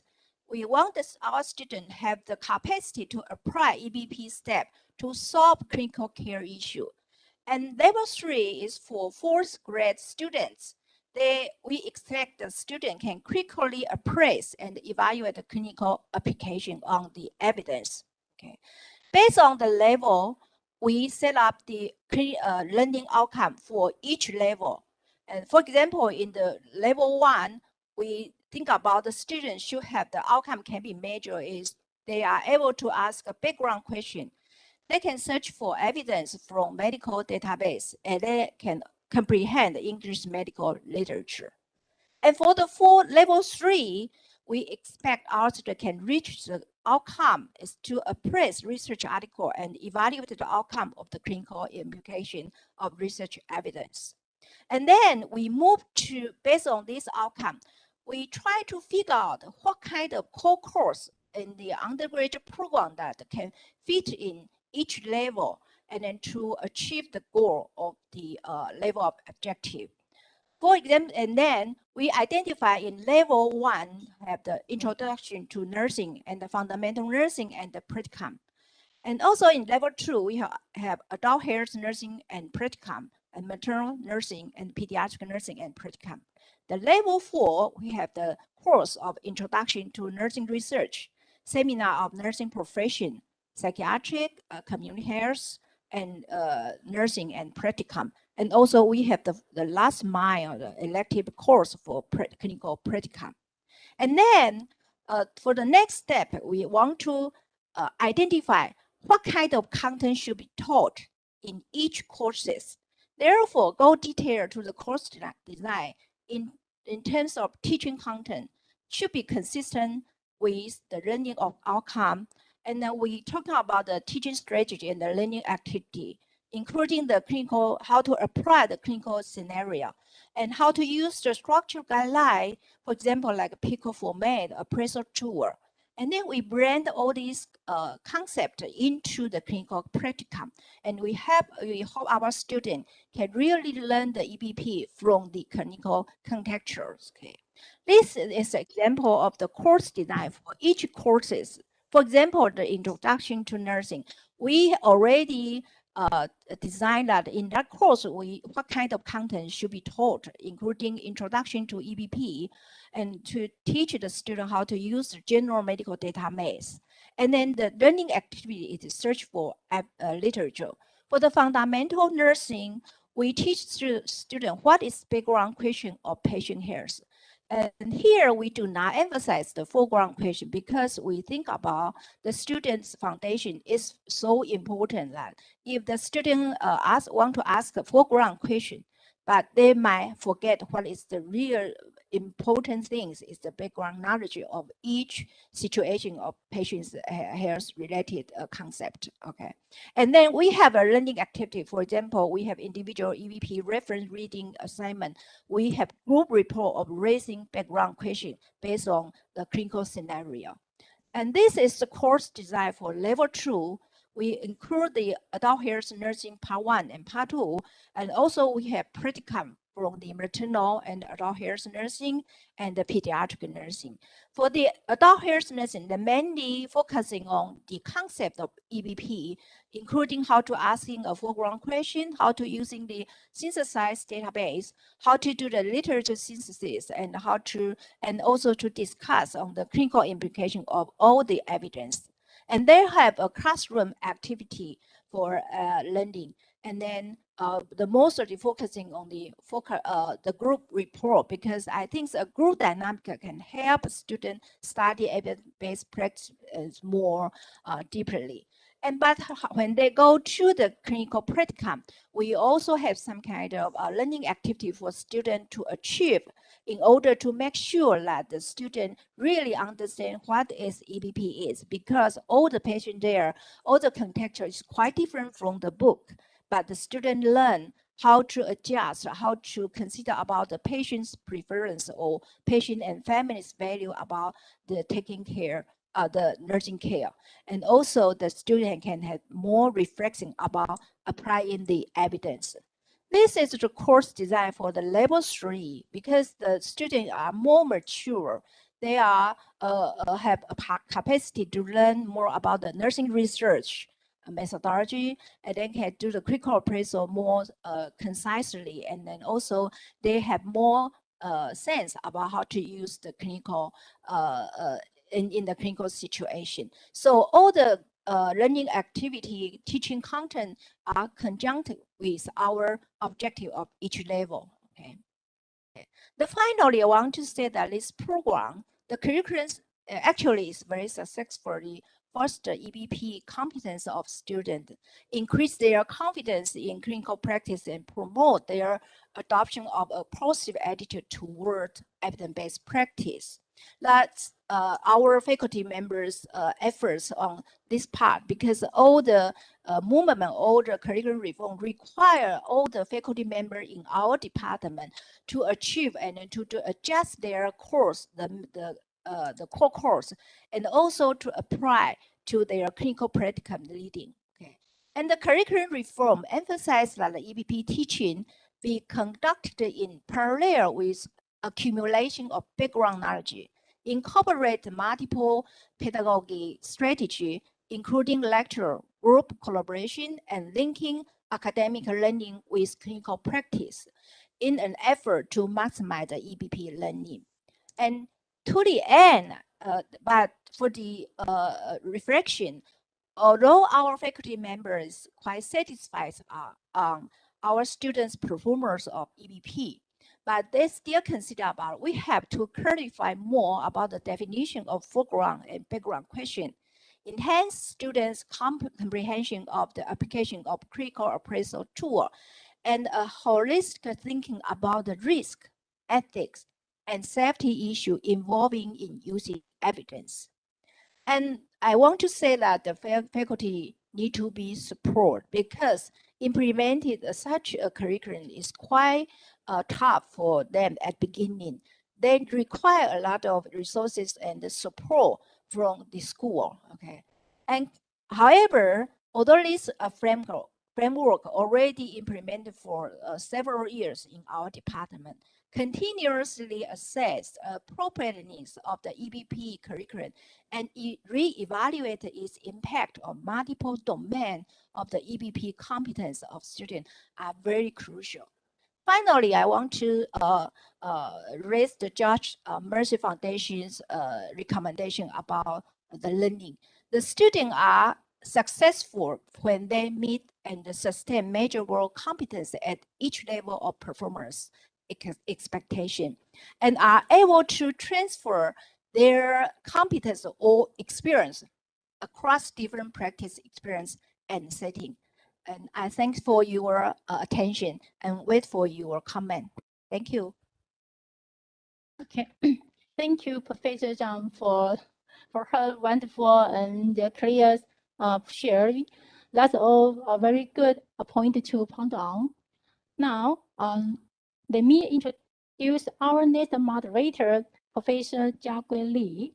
Professor Li finished her PhD degree at the University of Illinois in United States.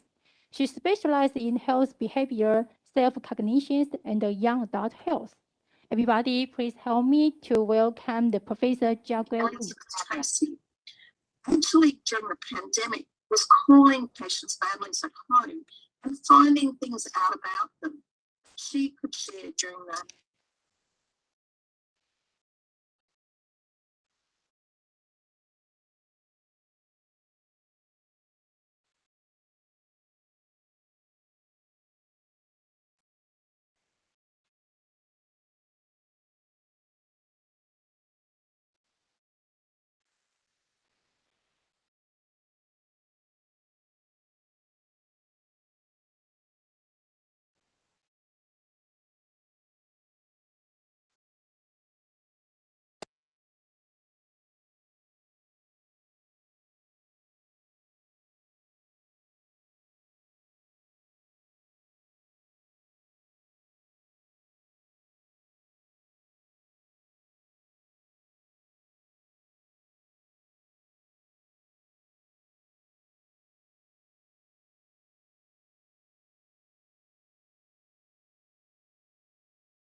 So, hello everyone. Can you all hear me and see my share screen? Yes, Thank you. So, hello everyone. I'm Edmund Choi, the assistant professor of the School of Nursing. So, it is really my pleasure to be here. And first of all, I would like to thank Department of Nursing, NCKU, for the invitation. And it is really my pleasure to share the experience in teaching strategies of evidence-based healthcare at the University of Hong Kong. Hong Kong U School of Nursing offer a variety of teaching programs, including undergraduate, postgraduate, as well as research postgraduate program. In today's presentations, I would like to focus on the Bachelor of Nursing full-time program and also the Master of Nursing programs. First of all, I would like to talk about the the Bachelor of Nursing program first. So the Bachelor of Nursing program is a 5-year full-time program leading to an honor degree. The program aims to provide comprehensive and holistic nursing education and nurture generic nurses who will be able to work as competent practitioners in different healthcare settings. The credit-based curriculum is comprehensive and multidisciplinary and is designed to introduce the biopsychosocial aspect of health and nursing care. The program provides a balance between the broad area of nursing, biological, behavioral, and social sciences. And of course, research and evidence-based healthcare practice is one of the key elements in our programs. The learning outcome will enable students to obtain knowledge through the study of different disciplines and to develop an inquiring mind, interpersonal skills, and an understanding of socio-cultural context in which nursing is practiced in Hong Kong. At a nursing school in a research-intensive university, our curriculum is designed to enhance student competency in nursing research and evidence-based practice. Students in the program need to study at least 4 modules related to healthcare research and evidence-based practice before their graduations. In the first semester of Year 4, they need to study a course called Introduction to Nursing Research. The course provides an overview of the research process, aiming to help students to acquire basic skills and knowledge of nursing research and to appreciate its importance in nursing practice. Lecture topics include ethics and legal issues in medical and nursing research, literature review, and research methodology in both quantitative and qualitative research. After learning some basic concepts of nursing research, students study medical statistics in the second semester. Students in the medical statistics course explore the use of statistical concepts in the development and evaluation of research design. The course provides a basic introduction to the concept of statistical reasoning and their application in data analysis. Additionally, students need to take part in a faculty-wise interdisciplinary health research project in Year 4. It is a faculty-wise research program. I will give you more details in my subsequent presentation. Last but not least, students will need to learn evidence-based practice in their final year. It is a capstone experience for students to integrate their research and clinical knowledge and skills acquired in early year of the curriculum, and it is a stage of apprenticeship with an in-depth exposure to evidence-based healthcare practice. The interdisciplinary health research project provides opportunity for medical students, nursing students, as well as pharmacy students to work together in a small group and learn how to develop a research project to solve a real, topical, and important healthcare issues. The learning process is firmly in line with the problem-based learning philosophy. The responsibility is on students to identify, place, and report a topic and research progress. Tutor, statistic advisor, and other faculty members will give guidance and assistance, but on request from the student only. Students need to follow their own task distribution, timetable, and arrange their own group meeting. In this project, students need to tackle a real and important clinical problem, or it could be a public health issue, by conducting an empirical research. In this project, apart from learning the usual research aspects and the technical skills, such as preparation of research protocol, application for ethic approval, primary data collection, statistical analysis, and writing a manuscript, it is also a very important opportunity for our students to develop some friendship and learn to be a good team player. This project also provides a good opportunities for students to foster their communication skills and collaborations with other healthcare disciplines. The deliverable of this project include research project protocol, final scientific report, and e-poster presentations. So the e-poster on the right-hand side is the previous work of my student previously. We also offer a course evidence-based practice in the final years of the program. The course provides students with the knowledge and skills to approach nursing and health-related research. Students will become an effective research consumer through evaluating the relevance of research finding. The concept of evidence-based practice will be introduced and emphasized to facilitate our clinical decision-making using best available research evidence. Topics include formulating clinical questions using PICO, finding evidence, critical appraisal, utilization of research finding, and translational nursing research. There are 2 assignments in this course. All students basically need to complete a written report of critical appraisal on the methodology of a randomized controlled trial. The purpose of this individual assignment is to enhance student analytical skills of students. In the group project, each group of students is required to complete the project by suggesting some evidence-based recommendation for improving a current nursing practice in Hong Kong. The aim of this group project is to provide an opportunity for students to formulate a evidence-based healthcare practice questions, search for the best evidence, appraise the strength and quality of the evidence they gather, and suggest recommendations to improve clinical practice eventually. In fact, we understand that this group assignment is quite challenging for undergraduate nursing students. Therefore, 4 tutorial classes are arranged to prepare students to complete this group project. And each group tutors will supervise 5 to 6 groups with a range of 8 to 10 students in each group. The group project focuses on the first 4 steps of the CCD statement in teaching and conducting evidence-based practice. First, students need to identify knowledge gaps based on their experience during their clinical practicum in the hospital or community setting. Based on a clinical issue, students need to formulate a researchable and answerable evidence-based practice questions and explain its significance and impact to patients' outcome and nursing practice. The student should ask a focused question that leads to an effective search and appraisal strategy.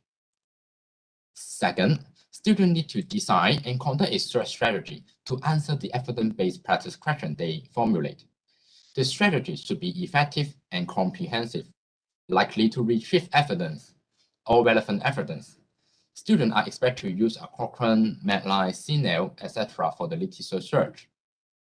The third, it is the critically appraisal of the evidence. Students need to appraise the validity of the identified research articles. Different critical appraisal checklists and guidelines, such as SIGN checklist, JPI, are introduced during the lecture and tutorial class. Students can pick the one they would like to use in this group project. Fourth, students need to synthesize the findings based on the selected research article and to discuss the implementation potential of the newly introduced innovation into Hong Kong context. So it was the previous work of my student in the last year. The topic is the evidence of pet robot intervention in elevating agitation and depressive symptoms of dementia patients and its applicability in Hong Kong. After completing this assignment, students should be able to conduct systematic literature search, construct a Prisma flow diagram, and critically appraise the literature based on different assessment tools, such as Cochrane collaboration tools for assessing risk and bias, or the JPI critical appraisal checklist for randomized controlled trial. So far, we have talked about how the undergraduate nursing curriculum and the faculty-wide program can enhance the evidence-based practice for our nursing students. And in addition to this, the university also provides a program to enhance undergraduate students' competency and proficiency in research and scholarship. The Undergraduate Research Fellowship Program, URFP, is a distinguished program aimed to enhance students' learning experience to nurture the next generation of researcher and scholar.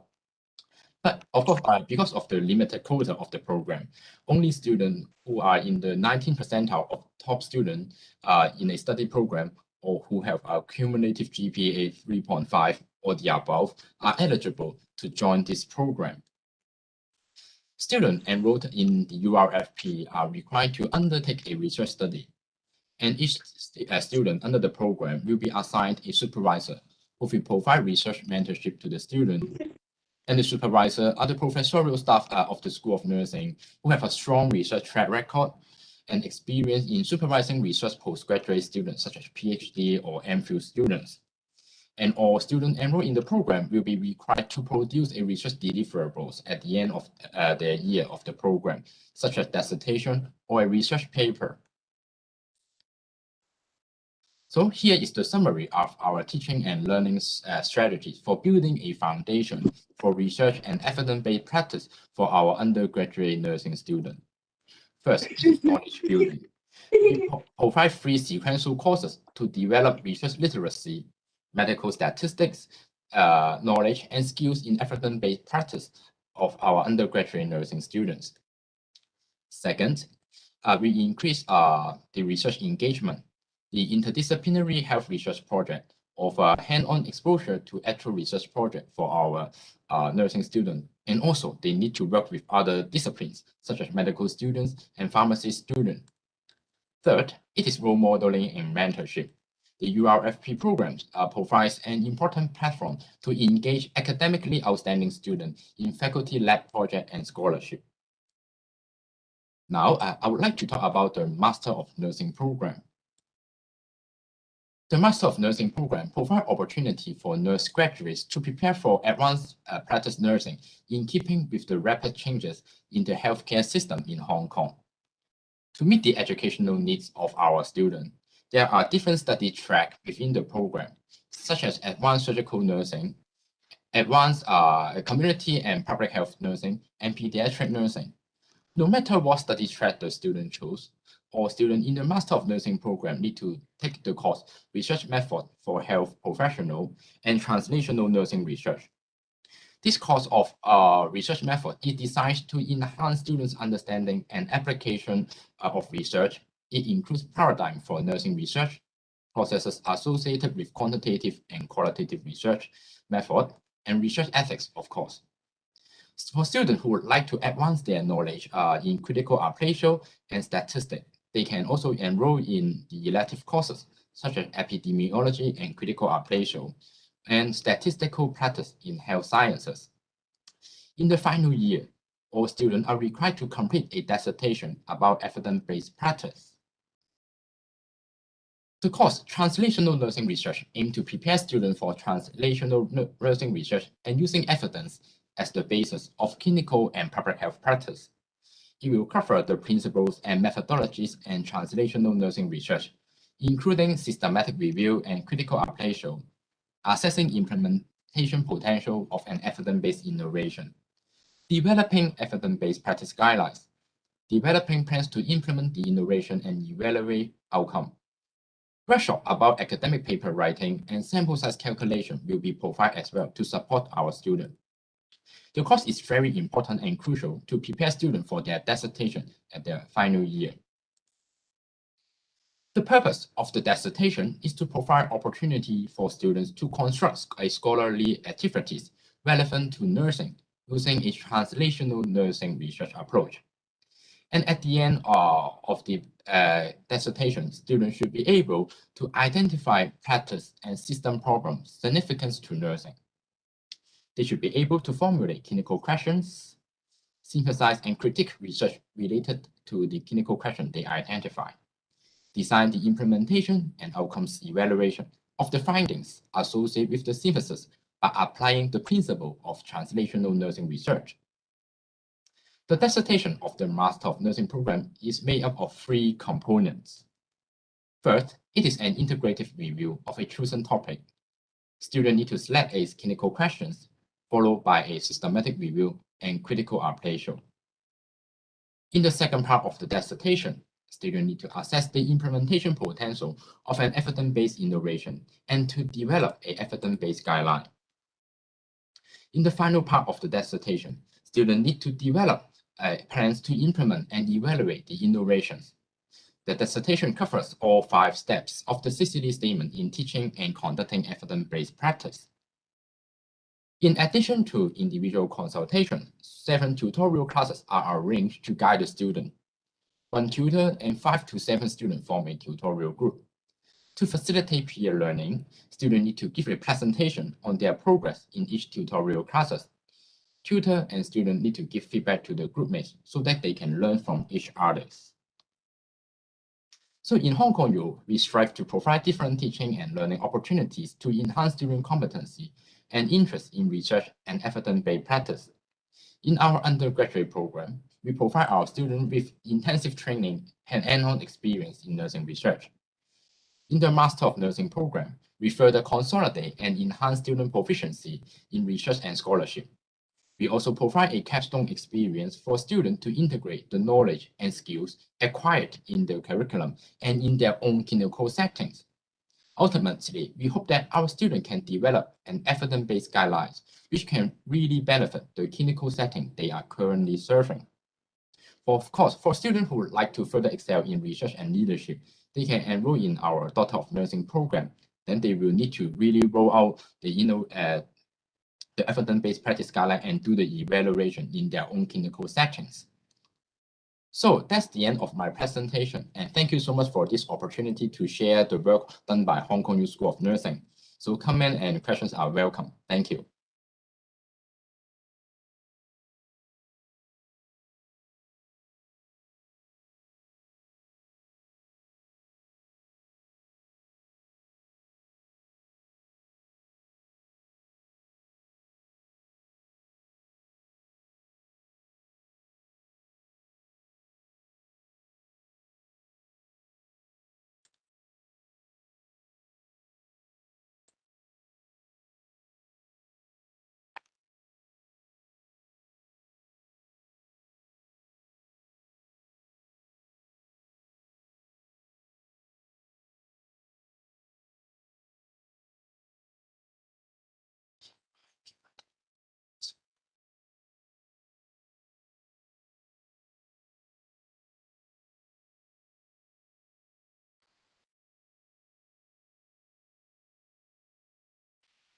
In my hand, I have the first question to Professor Zhang Yingru.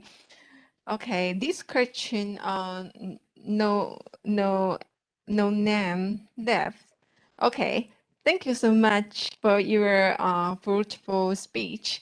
For undergraduate students, it challenges to encourage them to be interested in evidence-based practice. What would your recommendations motivate them to enjoy the EBP curriculum? Thank you for your question. I think the student learn from the abstract concept to is more difficult. However, if there's more concrete, visible example for them, we're much better than just saying about the concept. Therefore, I think for the younger student, particularly in the first year and the second year, we used to use the example from their daily life because they do not have so many schema about the patient's care or clinical situation. Therefore, example, if it comes from their daily life, for example, if got the fluoride, whether the water can shorten the period of the fluoride progress. It's just like this example, and then we'll help our students gain more knowledge about what is EBP is. And also for the higher grade of student, particularly for the for the third grade and the fourth grade undergraduate student, they already have the schema from the patient. Therefore, they can be more effectively learn EBP through showing the effectiveness of EBP. And so the faculty member or the in the pre-com, they should lead the student to know how to giving the evidence to application on our patient's situation. And in terms of patient safety issue and in terms of the quality of care, when students see the result or see the outcome comes from patient, they can realize how important it is. And also, I think the group project or group collaboration will motivate the student to work together because it put the study not so hard for everyone. If they can work together, they can have some kind of supplemental process for the student to study. That's my answer. I don't know whether I answer your question. Okay. Thank you, Professor Zhang's response. I think the answer is very clear for our audience. If you have any question, please type your question into our chat box. Yeah, right now I have the question for Professor Edmond. Yeah, the question from the Dewi. She came from Indonesia. Dewi, are you here? Could you open your microphone to ask your question? Do you want to do it? Hello, Dewi. Dewi, are you here? Okay, yeah. Our audience is shy. Okay, I can read the question for our professor. Yeah. Do you think we need to differentiate between learning strategy for undergraduate and graduate level to get optimal result from students? Is it for my questions or for? Yeah. Okay, thank you very much for the question. I think it is a very good question because based on my experience, I think the teaching strategy between the undergraduate program and postgraduate program should be different because their proficiency in research obviously are different. So for undergraduate program, I think we focus on consolidating their research skills and their proficiency in reading paper so that they know how they read, they know whether the evidence is too wealthy or whether the quality of the paper is suboptimal. I think they need these skills in order to further enhance in the future, whether they can use the paper as the evidence for the evidence-based practice. And also because for undergraduate nursing students, basically they do not have much clinical experience because they only have the clinical exposure during their clinical placement in the hospital. But however, for master program students, they are all practicing nurses. So we expect that they should utilize their clinical experience gained in their clinical setting to try to integrate them into their research activities and the evidence-based practice. For example, for the Master of Nursing program, we expect students to formulate the evidence-based practice project for their dissertation based on their clinical settings and their clinical experience. So they really need to develop a evidence-based healthcare practice protocol which can benefit their clinical settings. So they can prepare a project, but it is irrelevant to their clinical setting. So it is not ideal and not really acceptable for our students. But for undergraduate students, because they are not really working and they do not have much clinical experience, so we can have more flexibility for them. But the important thing is to let them have the taste and the experience to try to formulate a mini project. So that's why I think the teaching and learning strategy should be different, because obviously the background, the knowledge level are totally different between these two groups of people. Yeah, thank you. Thank you, Dr. Edmond, as a response. Yeah, depending on students' knowledge and experience, the EBN implementation will be differentiate.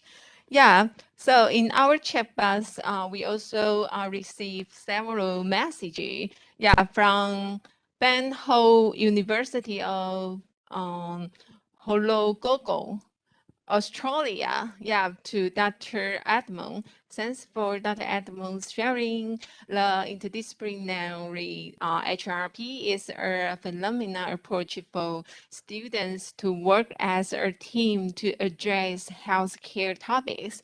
I wonder if those topics are research-oriented project or clinical practice issue discovered by students themselves. Thanks again for the excellent presentation. Okay, thank you, Ben's question. So originally, because we think the clinical practice issue discovered by the student themselves should be a good idea, because we ultimately really want their research finding to improve our clinical practice. But because of the COVID, so it is not that feasible for our students to do the research in clinical settings. So after COVID, so we suggest our students to try to use the research-oriented project rather than a clinical practice issue because of the practical issue. But the original idea of the HRP project is actually to try to hope that our students can work together to improve the clinical issue they identify themselves. But of course, there are sometimes have some technical issue and challenges, because you know that this group project is interdisciplinary. So basically, nursing student, medical student, and pharmacy student work together. They may have different perspectives on the same clinical issue. Sometimes they may have difficulty to have a consensus what clinical issues they need to do for their own project. So it is also the challenge we sometimes encounter. But unlike our research-oriented project, so maybe it is easier for them to come to have a consensus together. But for the clinical clinical practice issue, because their training are different totally, because for nursing student, medical student, pharmacy student, the way they understand in health medical issues are totally different. From nursing, maybe they are using a more holistic view, but for medical students, they may more on the medical and biological aspect. For pharmacy, maybe they are all more on the pharmacological aspect to see the issue. So it may be not that easy for them to come and consensus how they can work together on a project sometimes. Yeah. Thank you. Thank you for a very comprehensive answer. Yeah, I think we still have one good question from our audience. Yeah, Kui Yang, yeah, would like to ask Dr. Cho and the Professor Zhang, what What is most difficult things when teaching EBP to students? Professor Jones, please. Okay, so lady first, right? Okay, thank you for your significant question that all our faculty members will face and already face in our teaching process. That because I think the most difficult thing is because the EBP require a lot of knowledge and may not be taught when they want to apply. For example, we teach research methodology in the 4th grade students, but when students go to the hospital as a practicum, they need to use the evidence-based practice concept on their patient care. They do not have equipped enough knowledge about research methodology. They don't know how to do the critical appraisal about the evidence. Therefore, our teacher have this kind of consensus that if our student face this problem, there are so many ways of teaching they can use, and also the teachers leading is very, very important to help students understand how to read an article. So I think that this difficulty will remain for a long time, but because the knowledge and the skill or experience is accumulated.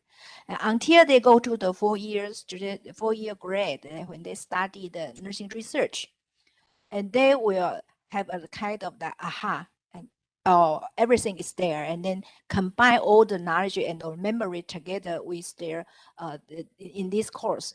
And I don't think this is a trouble, but I think it's really a challenge for our teacher to handle this issue. Okay. Thank you. So maybe Professor Tai have Thank you. perhaps I explanation. think for teaching EBP to students, some students think that it is not really relevant to them. They don't understand the importance of the EBP, no matter how we stress the importance of the evidence-based practice throughout our program, because we said that, okay, for nurses, we need evidence to support our clinical decision-making. But of course, some students still think that it is not too relevant for them. And also for teaching EBP to undergraduate students, for the practical issues, so when they do the assignment, they need to prepare they need to design their own topic.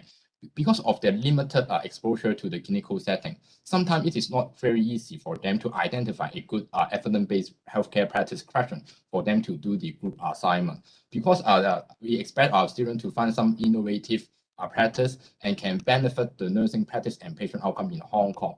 However, because of their limited clinical exposure, then it is not very easy for them to really identify the good topic for them to do. So it is some of the challenges they encounter. Yeah, thank you, Professor Adamon. So I would like to ask a question in this further. How we encounter how we discover this challenge. Yeah, because students can expose your clinical practice well. So what strategy you use to help them to find the good topic or find a topic they feel okay, yeah, they can use in their daily life? So Okay, Professor Tai, go first. You first. Okay, thank you.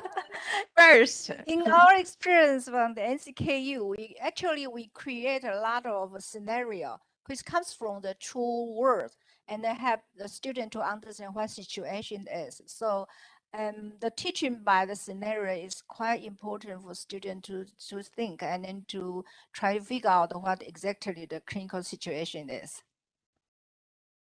Yeah, thank you. Your turn. Yeah, thank you. Similarly, I think we do the same. I think your strategy is very good because we try to reform our curriculum. So in our program, in our clinical courses and clinical practicum, we try to provide many different scenarios so that people, even though our students may not really have that exposure, but based on the scenario and the case sharing, they will know more about the real clinical situation in Hong Kong.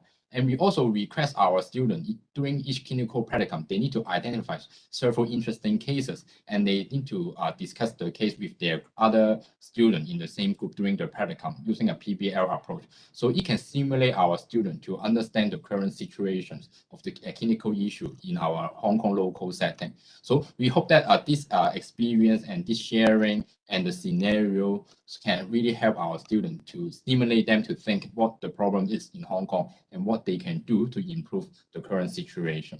Yeah, so we try to do it at the very beginning of the program, not at the last minute, because if we in the old curriculum we don't have such thing in our curriculum, then it is really difficult for our students to identify a good question. But now, if we try to plant the seed at the very beginning when they start the program in our university, then they will have more and more exposure throughout their years of study here. Thank you to Professor. Wonderful response.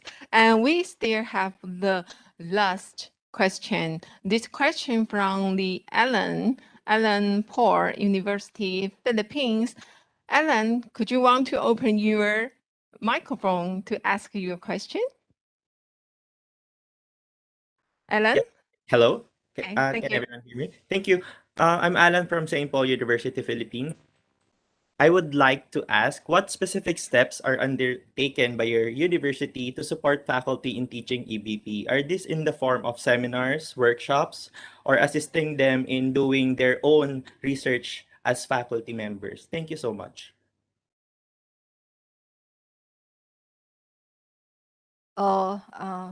I can answer this question first, and then later on, the Professor Chai might have your opinion. In our department, actually, we initiate the curriculum reform. Is based on because we know that the faculty members' preparation, their readiness, whether they are fully supported, and in fact, when we do the curriculum reform, we have 12 teachers. They already received the training from the JBI, which is also the contribution from Professor Mu that she initiated the training program for the scholar in Taiwan. At that moment, we trained around 12 faculty members in terms of systemic review and in terms of the step of evidence-based practice. Therefore, we can incorporate the curriculum so smoothly is because the teacher's preparation is good enough. So that I think is a very important things for each school like to initiate the curriculum of EBP. Thank you. Okay, thank you very much. So basically for our school and university, fully support our teachers to teach the EBP. So the main thing is that we encourage our staff who should be able to get the doctoral degrees or the DNP program or the PhD program, because we actually have such a requirement that only people who only teachers who got the doctoral degree are eligible to teach the evidence-based practice in the master level. But for undergraduate level, we also try to arrange our teaching staff. So also we try to arrange only teachers with a very strong research record and doing translational nursing research themselves to teach the evidence-based practice, so that they can really share what they are doing in their real life, so that students may think it's relevant. It's what people or what our faculty members are really doing in Hong Kong. So we try to encourage our staff to have the continued educations for those who do not have the doctoral degree yet. And for the arrangement of the teaching strategy, we try to arrange all teachers who have a strong track record in research to teach the evidence-based practice in undergraduate level to make them feel more relevance and important. Yeah. Thank you. Thank you, all of you. Very wonderful question, but due to our time is very limited. So right now, thank you, Dr. Adamon and Professor Zhang. We should end this Thank you so much. session. Thank you. Thank you. Bye-bye. Okay, time to move to next section. Let me briefly introduce the next moderator.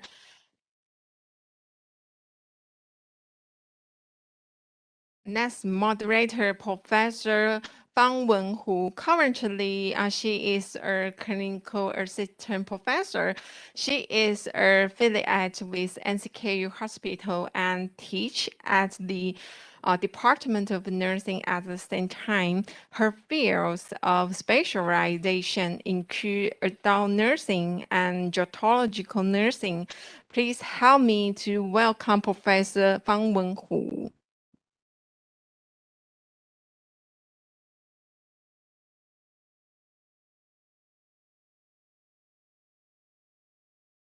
Okay, thank you, Professor Chen.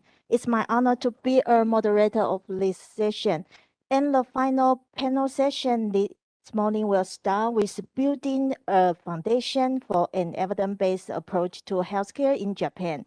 Our speakers specialize on oncology and gerontology as a medical doctor and currently an assistant professor in the Department of Global Health Nursing and Faculty of Medicine at the University of Tsukuba in Japan, and to share their insights on evidence-based nursing curriculum in Japan.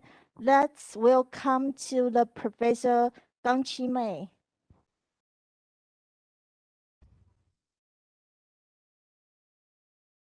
Hello, Professor Gang Chi-mei. Hello. Hello. Nice to meet you. Okay. So Yeah. Okay, we can hear you clearly. Very clearly. Okay. And about my slide, shall Okay. I share? We will try to share your slide. So wait a minute, since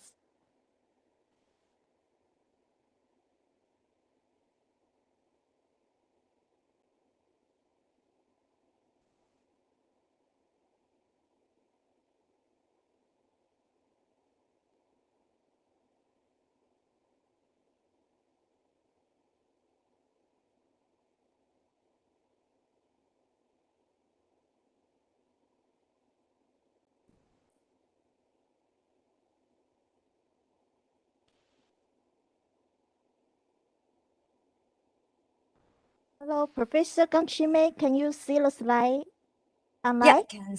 Yes, I can see. Okay. Now I'm not. I cannot see We my slide. have some technical. Okay, it's okay. Okay. Okay. So please start. Thanks. Okay. Okay, so it's coming. So hello everyone. So it's the great honor to be presenting here in this insightful. Is it? Can you hear me? Yes, very clearly. Okay, thank you. The first slide, please. Okay.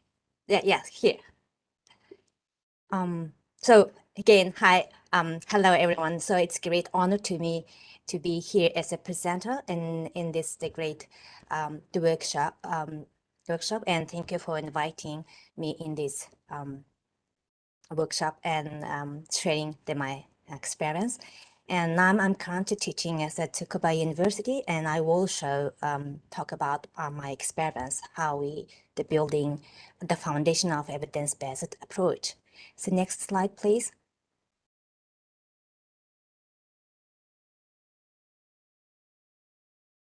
Okay, so first of all, I would just like to talk about how the higher education is increasing in Japan as similar to the global trend, and it's compared to the 2000 the nowadays in Japan the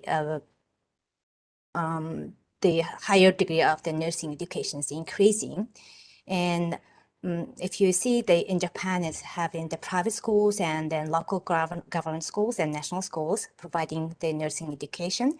And 2018, there was 117 master degree programs, and PhD is 96 the PhD programs available in Japan. And could you go next slide? So here I would like to show how the nursing education is provided in Japan. So after graduation of the high school, the student can choose the 4 years the nursing program or 3 years diploma and junior college. And after graduation, they will have eligible to sit the nursing national exam, and then also can choose the public health nursing and midwifery or specialized degrees. The next slide. And here also the slide shows the number of the BASIN program and master degree and PhD degrees in Japan. And you can see it here that they're sharply increasing these programs in Japan. Next slide. And then the next slide shows the number of programs, and also it shows the number of the students who is attending these programs. And again, we can see here the bachelor BASIN programs is increasing compared to the diploma 2 years education enrollment. The next slide. Could you click one to, yes, more click, yes. Okay. So here, so you can see the previous slide, the higher education is increasing in Japan, and then here I'm shown here the bachelor degree, the 4 years program, how they are doing. After high school, the 4 years, they get the bachelor degree, and could you please one more? Press. Okay, yeah. Bachelor degree, and then if the student can enroll the master degree and the doctoral degree. Basically, majority of them is research-based PhD degrees in Japan, and the professional degrees is the upper side of the slide, and the academic degrees is shown in the lower level of the slide. And the next one. Next slide, please. So I would like to talk about our university.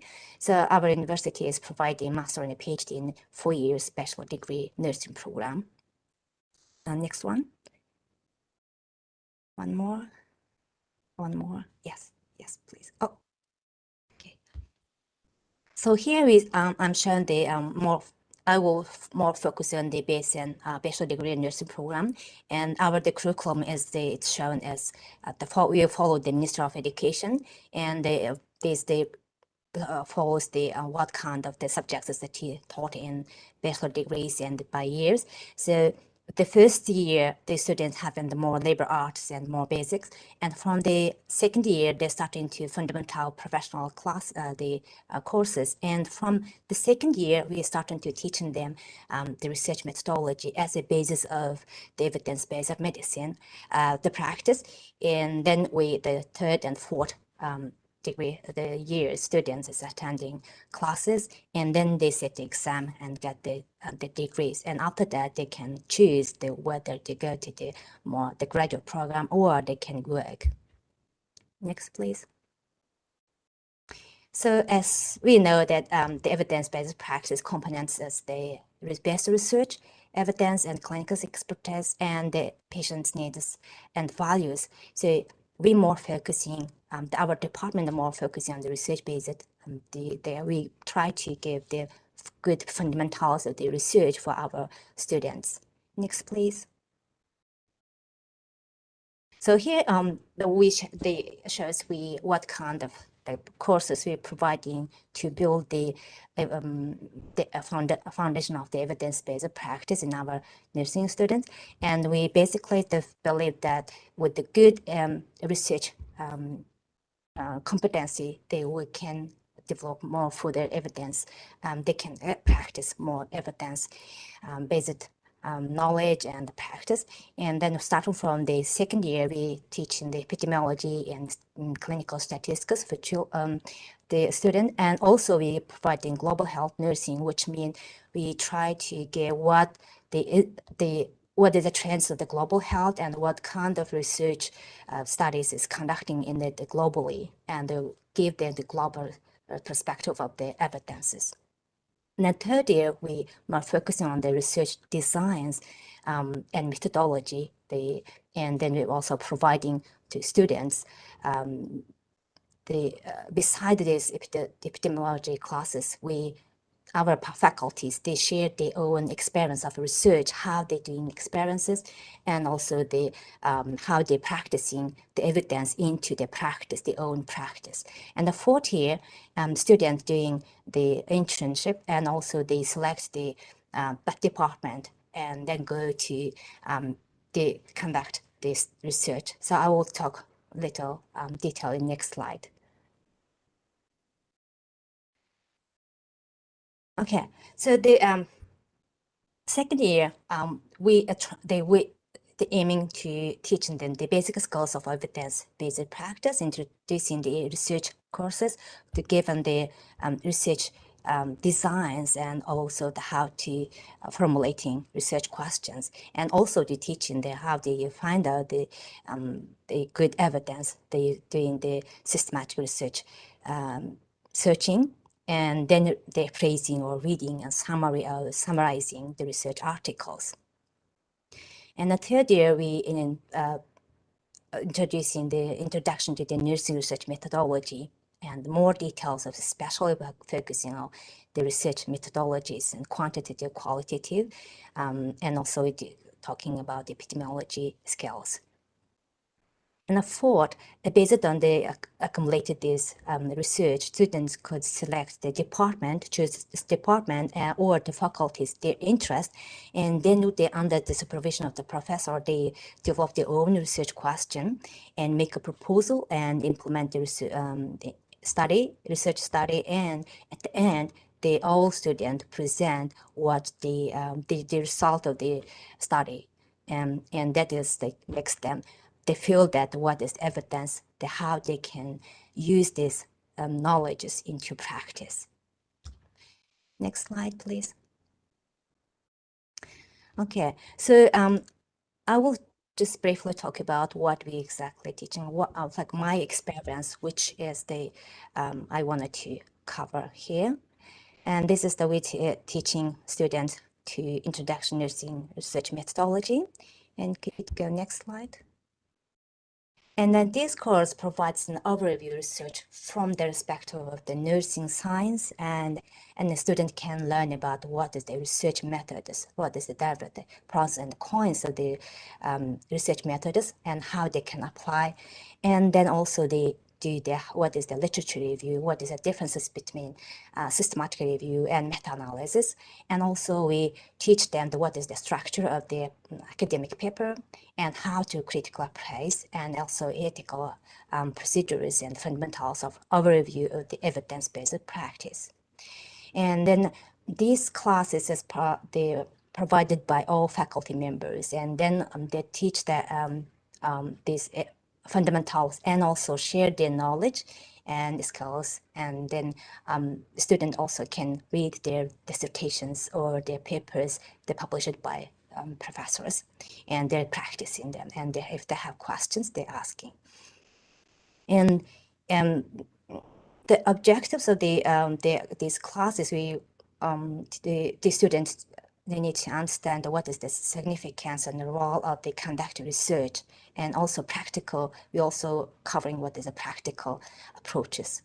The next one is they understand the scientific method and knowledge required to conduct nursing research and basics research design and methods, and require ability to read research papers.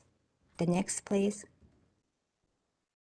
So we have the course have 20 models, and the first model we talk about the nursing research ethics, and then personally I'm teaching that these the blue things.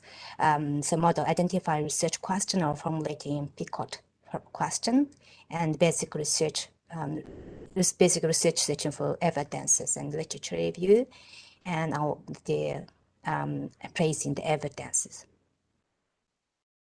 Next, please. And so we, in my class, my courses, I use this book as a textbook, and because sometimes it's difficult to students to understand the research itself without the textbook. So we just must guide in the research using the research book and a textbook, and we using go through the using this textbook. The next one. So more.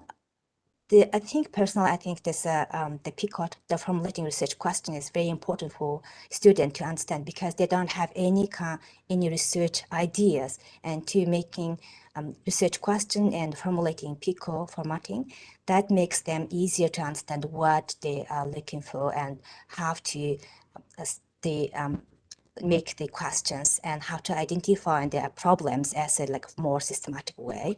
And we exercise, and I spend more time to exercising with the formatting and asking the questions, and ask the student to make their own research question and making this formulating and presenting to students.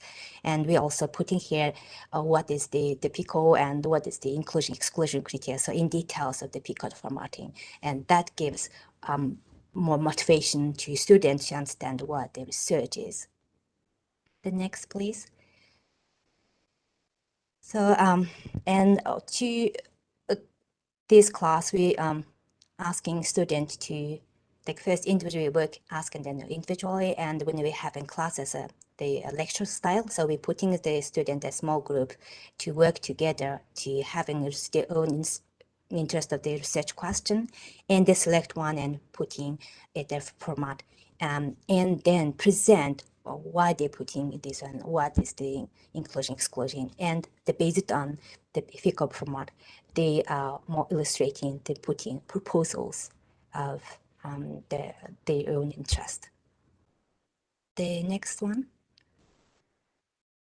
So individual students will also give it the assignment. So they work as a group, and also they work as individual, and we're asking them for using same questions, but the student will make the research question their own interest, and then they could, to make it, they need to search. So we sometimes teach them the PubMed, how they can use the PubMed searching, and based on PubMed searching, they make again pick a question, and they're formulating some summary of the find out the good research and the summarizing of that research. The next one. So we also teaching where they can find out the good source of evidence. So we all doing the Cochrane systematic review training materials to teach them how the systematic review and how they can learn if they want more further learn about. So they can go to the Cochrane training. And also we can showing that also different sources they can practice, and some students find out the systematic review and the summarizing. Next, please. And so also we found that the latest systematic, the latest guidelines from WHO, and then some of the PhD students doing the research based on the latest guideline, WHO guideline, and then we're presenting them how the WHO guideline, this guideline is formulating, and then the students reading what is guideline summary, and then also they can see the methods of how the guideline is formulated, and how the guideline, the evidence of the quality of evidence, in the putting in the whole content. Next, please. So in a summary, so what we in our department, we teaching for students the introduction course in the sophomore or second year of the to encourage and put in the good the evidence-based practice basic skills, and then also we introducing the courses to build up their knowledge, and also they can use this the knowledge when they're doing the clinical rotation.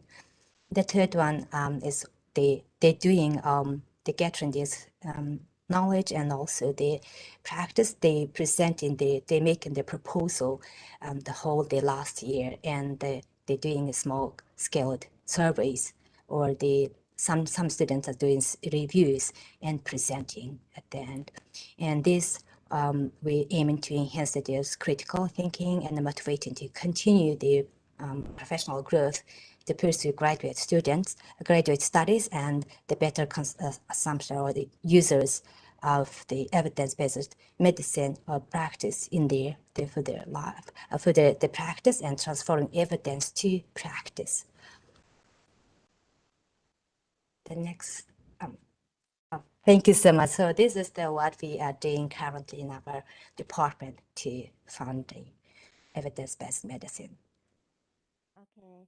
Thank you, Professor Gang Chi-mei. It's a very comprehensive sharing of the design of evidence-based nursing curriculum in Japan. Please stay and join our discussion forum later. Okay. Thank you, Professor, again. Okay. We go into next one. It's my honor to introduce my colleague to moderate the next session.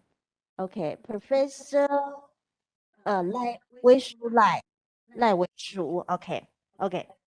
She finished her PhD here in NCKU Department of Nursing in the field of nursing practice. She focused on palliative care and comfort care and bioethic adult health nursing. And ladies and gentlemen, let's welcome to Professor Weishu Lai.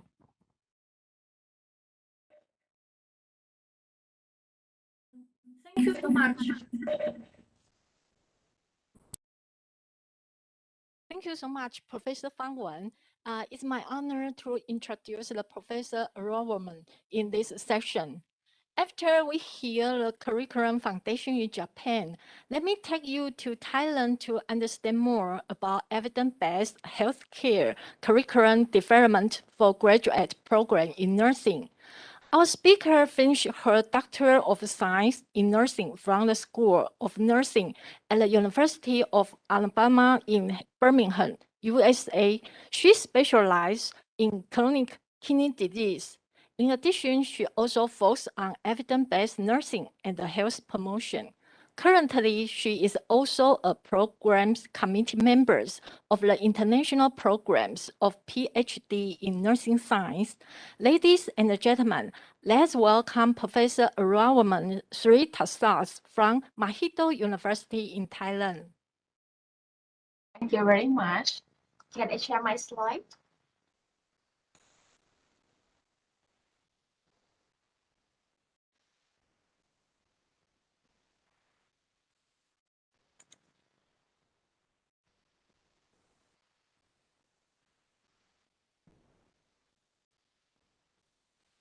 Okay, thank you very much, and welcome to the last session this morning. It is an honor for me to be here and share what we have done in our graduate curriculum. And first of all, let me briefly introduce our faculty, the Faculty of Nursing, Mahidol University, for some of you who have never visited us before. This is a map of Thailand, and we are here in Bangkok, in the central part of Thailand, shown in the red color. And we have two campuses. The first one is in the city on the river bank, and the second one is located in outbound of Bangkok City. And we are proud to be the first nursing school in Thailand and the top of the country from QS ranking. And from graduate programs, we have many both master and doctoral levels, and both Thai programs for Thai students and international programs for Thai and foreign students. And today for my talk, I will focus on the Master of Nursing Science programs, the international programs with coursework.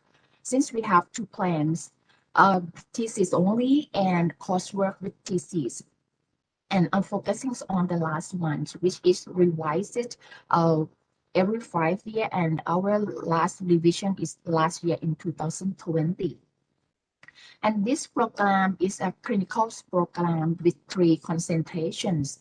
adult and gerontological nursing, mental health and psychiatric nursing, and pediatric nursing. And in the past, actually, we had 6 concentrations, but we found that these 3 concentrations are most popular for students. So that's why right now we offer only these 3 concentrations. And let me tell you some background so that you understand what we have done and why. And when we need to develop the master program to serve the needs of nursing professional development in Thailand, in our regions, and also for the people health. So many challenges we consider in our curriculum development, such as an increase in the aging population, NCD and emerging diseases, and demand for compact health services and high quality care based on research evidence.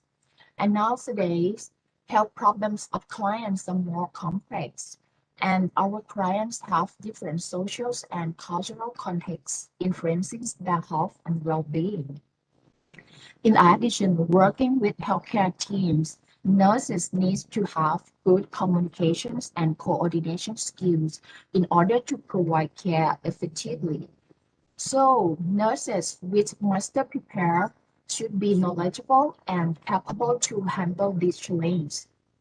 And finally, they have responsibilities to do what they can to improve the health of people in their own country. So when we revise the programs, we also need to consider and comply with the stakeholder requirements, including the regulation of the Master Program for Higher Education Commission in Thailand, Thailand Nursing and Midwifery Councils, and Mahidol University regulations. Let me give you some example. The example of the requirements are the number of the total credits must be at least 36 credits. The thesis must be at least 12 credits. And for nursing and midwifery council, they require us at least 6 credits for nursing practicums for master level in nursing.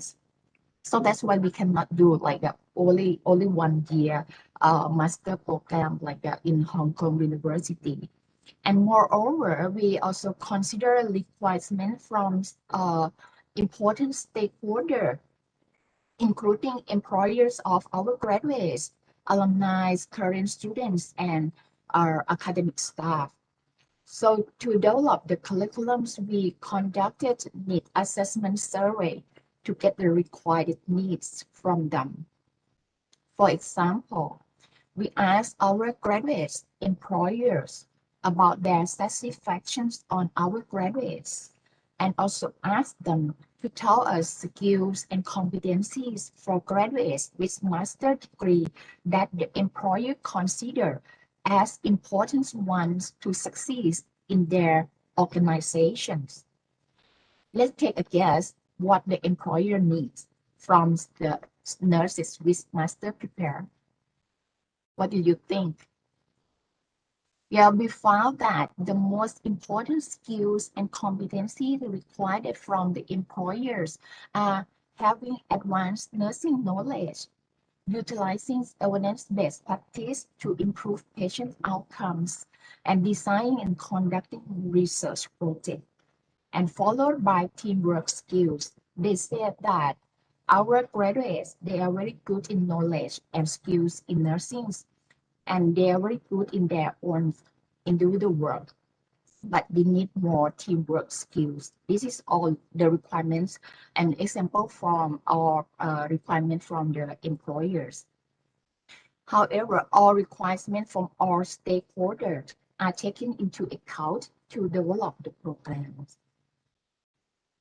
And from all challenges and requirements, we developed the program that aim to produce nurses with a strong combinations of theoretical groundings, clinical experience, and research in their field with cultural and diversity perspectives.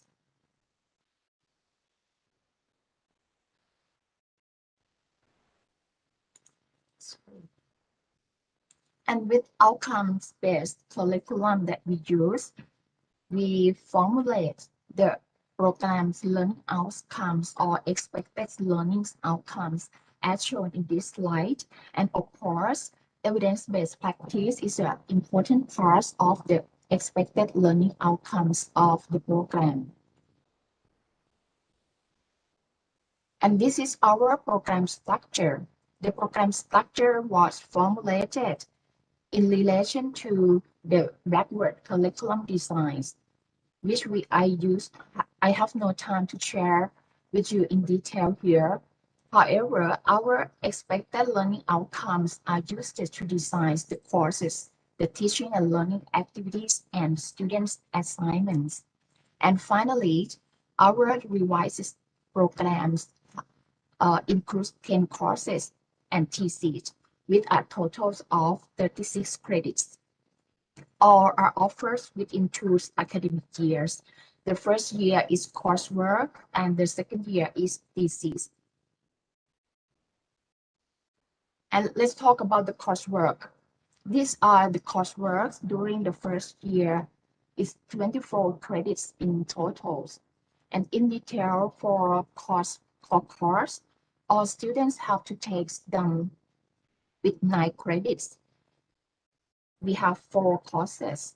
And for the required course, the student takes the courses based on their concentrations. And you can see that we have pathophysiology and pharmacology. And if they study in adult and gerontological nursing, this course will be focused on adults and older adults nursing.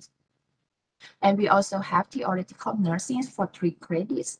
And for the nursing practicum, as I mentioned before, that this is a requirement from our nursing and midwifery council that for the master programs in nursing, they must be 6 credits for the nursing practicum. So we have 2 courses here. The first course is focuses on health assessment. The student needs to perform the health assessments, both physical and psychological examination, and also interpret the lab result, and then make diagnosis and make clinical decision making, and then provide the evidence-based practice care to the patients.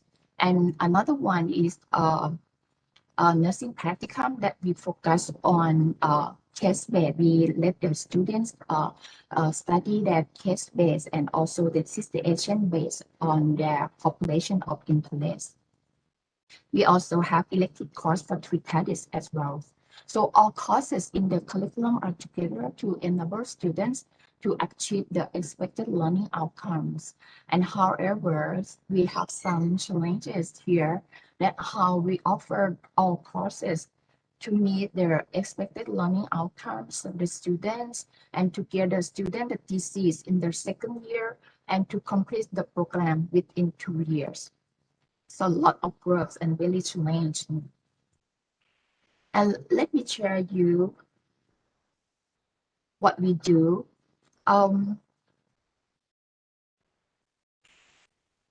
We sequence the course based on the knowledge and skills that the students need to learn first and next to make the student better learn to understand others. So each course is sequentially offered. We manage course by course, and duration of each course is ranged from 2 to 6 weeks, depending on its credits and contents. And teaching and learning activities are diverse, such as the seminar, the workshops, we have debate, teamwork activities, and so on. And these teaching and learning activities are implemented in the manner emphasizing learning-centered approach and active roles of learners. The students must be very active in to learn in our program, and as it is our educational philosophy for the learning center approach, and the student learning is based on their own area of interest and specialties. And we strongly believe that the true success is not the learning, but in its application to benefits of mankind, as is caused by Prince Mahidol. And these are classrooms and facilities in our faculties that used to support the students in our program, especially for evidence-based practice. And this is Silas Hospital, the main clinical practice setting of our program located on the riverbank nearby our Faculty of Nursing. And this hospital is one of the largest medical centers in the countries and Southeast Asia. It is a referral center, so more severe cases are usually referred to Silas hospitals, and over 1 million outpatients a year come for get the treatments in this hospital, according to its excellent reputations. And people of different backgrounds and status come here to receive treatments. Therefore, the hospital serves as an excellent training center for the students in providing care to patients with complex health problems with evidence. And let's move to some strategy that we use to support the students that I would like to share. I think we hear from the previous sessions this morning about the curriculum, how to organize the curriculum and the assignment. So let me share you some strategy that we use to support the students on the evidence-based practice. Many strategies are implemented. Our students, they are international students, and they come from different countries and with different nursing curriculum. So some know a bit about evidence-based practice, but some not familiar with it. So even though we have an evidence-based nursing course for 2 credits, but we offer this course in summers after the statistics and nursing resource course. As you know that the student have to learn and they have to know about the statistic role and nursing research methodology. That's why they can apply the evidence and also apply the evidence effectively. And EBP at that time is quite too late. So what we do is that we let them know at the very beginnings by providing a workshop to introduce the principle of evidence-based nursing practice to our students during the orientation week.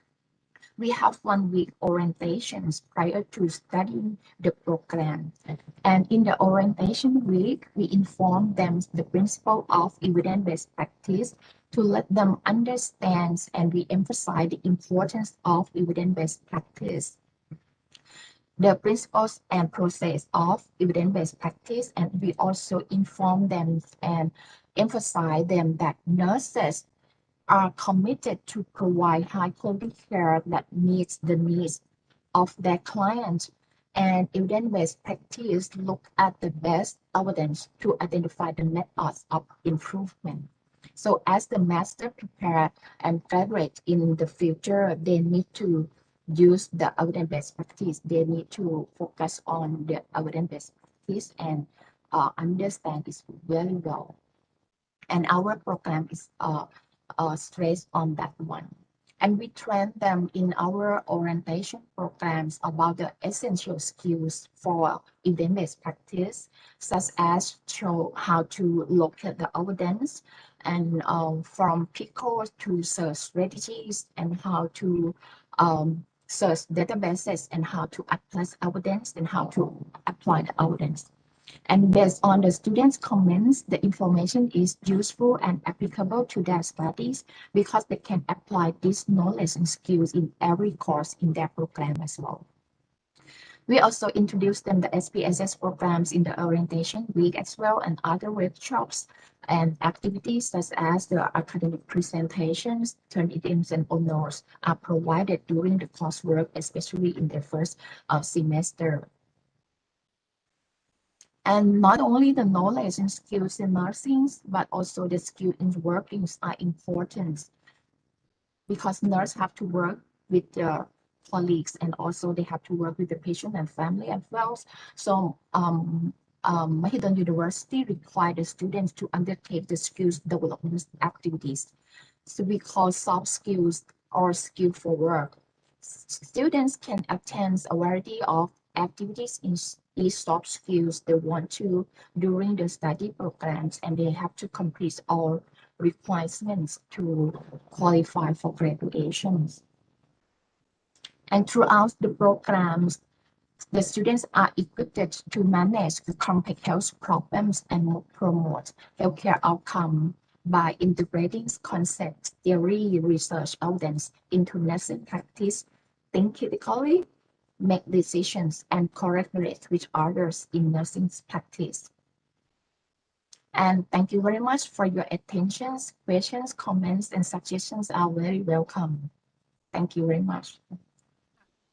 Thank you so much. That's a very comprehensive presentation of the graduate programs in nursing at Mahidol University. Please allow me to hand you over to Professor Yanjun Chen to discussion session. Thank you very much. Thank you, Professor Lai. Before we open the forum discussion, may I request Professor Gang Qimei to join Professor Rama Suri in answering questions from our audience. Okay, let us see the question from our lovely audience. The first question from the Hayani. To Professor Gang Qimei, how many credits totally of EBP course for UG students? Thank you. Excuse me, pardon? Could you hear my voice clearly? Yeah, now it's okay. Yeah. Do you repeat question? Repeat again? Okay, no problem. From Haryani, her question is, how many credits totally of EBP course for UG students? Okay, thank you so much for question. So we're teaching for students in totally, including the research methodology and statistics. We about 16 credits we're teaching for bachelor degree student, but to senior to the fourth year student. Okay, thank you. Thank you, Professor Gang Qimei. She answered six credit totally 16. in EBP course. Okay, I see some friends online raised the hand to ask question, right? John Haben, could you open your microphone? Hello, are you still with us? Okay, never mind. And next, Tang Han at NCKU. Do you have any problem? Because you raised your hand, do you have any problem? Okay, no worries, no worries. Yeah, very okay. So maybe some yeah.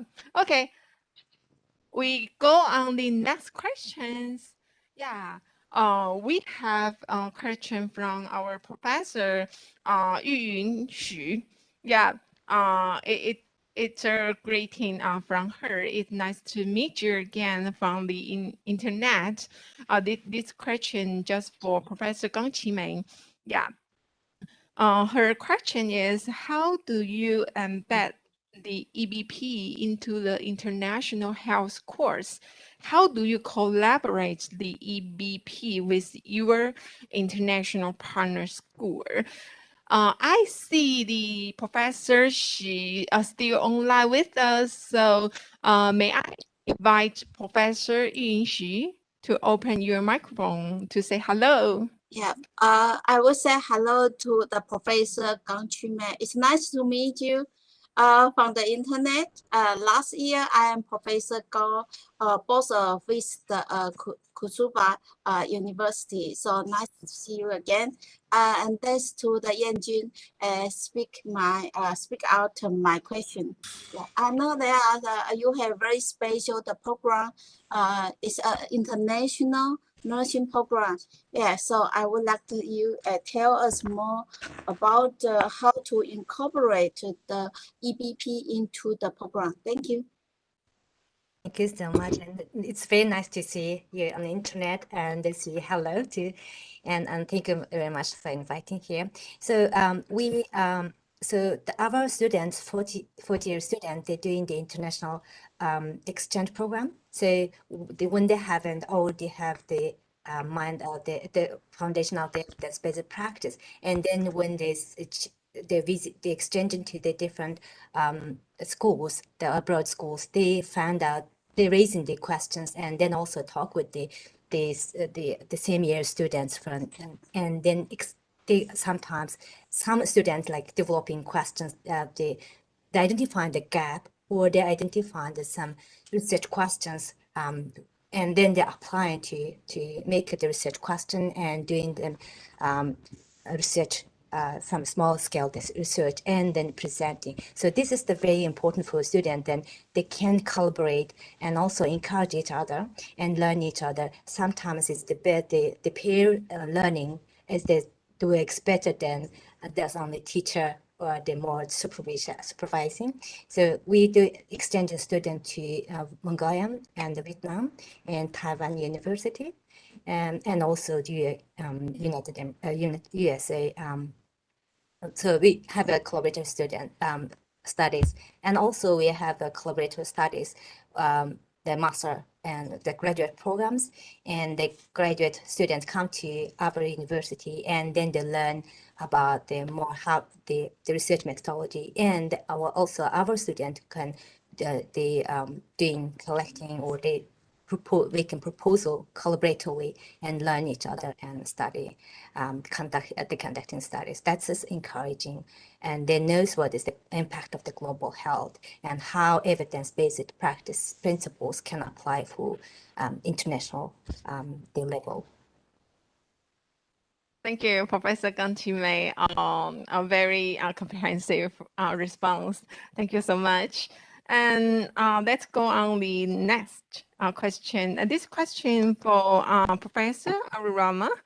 Yeah, this question from the Dewey. Okay, Dewey at NCKU. What is the most impact from the outcome-based curriculum to student achievement compared to previous curriculum? Oh, thank you very much for the questions. Since I present that we revised the programs in 2020, so right now we don't have any graduates to graduate from the revised programs. However, I think that the impact of the revised programs not different in terms of the evidence-based practice competency and skills, because that's the main part that we don't change anything about the evidence-based practice components in our revised curriculums. But in our revised curriculums that may change is about the leadership skills and the cultural sensitivity that we add on for the some skill from the requirement from the stakeholder, and also the teamwork skill is also the same. So that's why I think that if you ask in terms of the evidence-based practice impact, I think it's nothing changed, because we also have the skills and competency that we teach the students the same with the last curriculum. Yes. Thank you for your wonderful response. And oh my God, so many questions from our audience.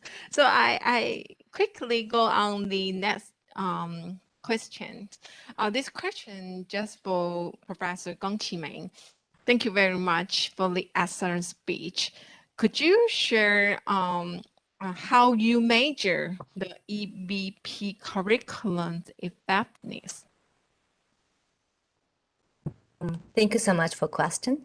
So we for the best degree students, we evaluating each student end of the class they presenting, and then they first so they make the proposal based on they learned, and also the some parts we asking about the evaluating evidences that they making presentation and the group assignment, and also the individual reports they given, and then we given this more based on this assignment, and also we asking them some tests. So we trying to make a more comprehensive evaluation for the students. Okay, thank you for the response. And I'll go on the next question. This question for the Professor Rama. Could you perhaps explain a little bit more about the EBP course in the first week orientation?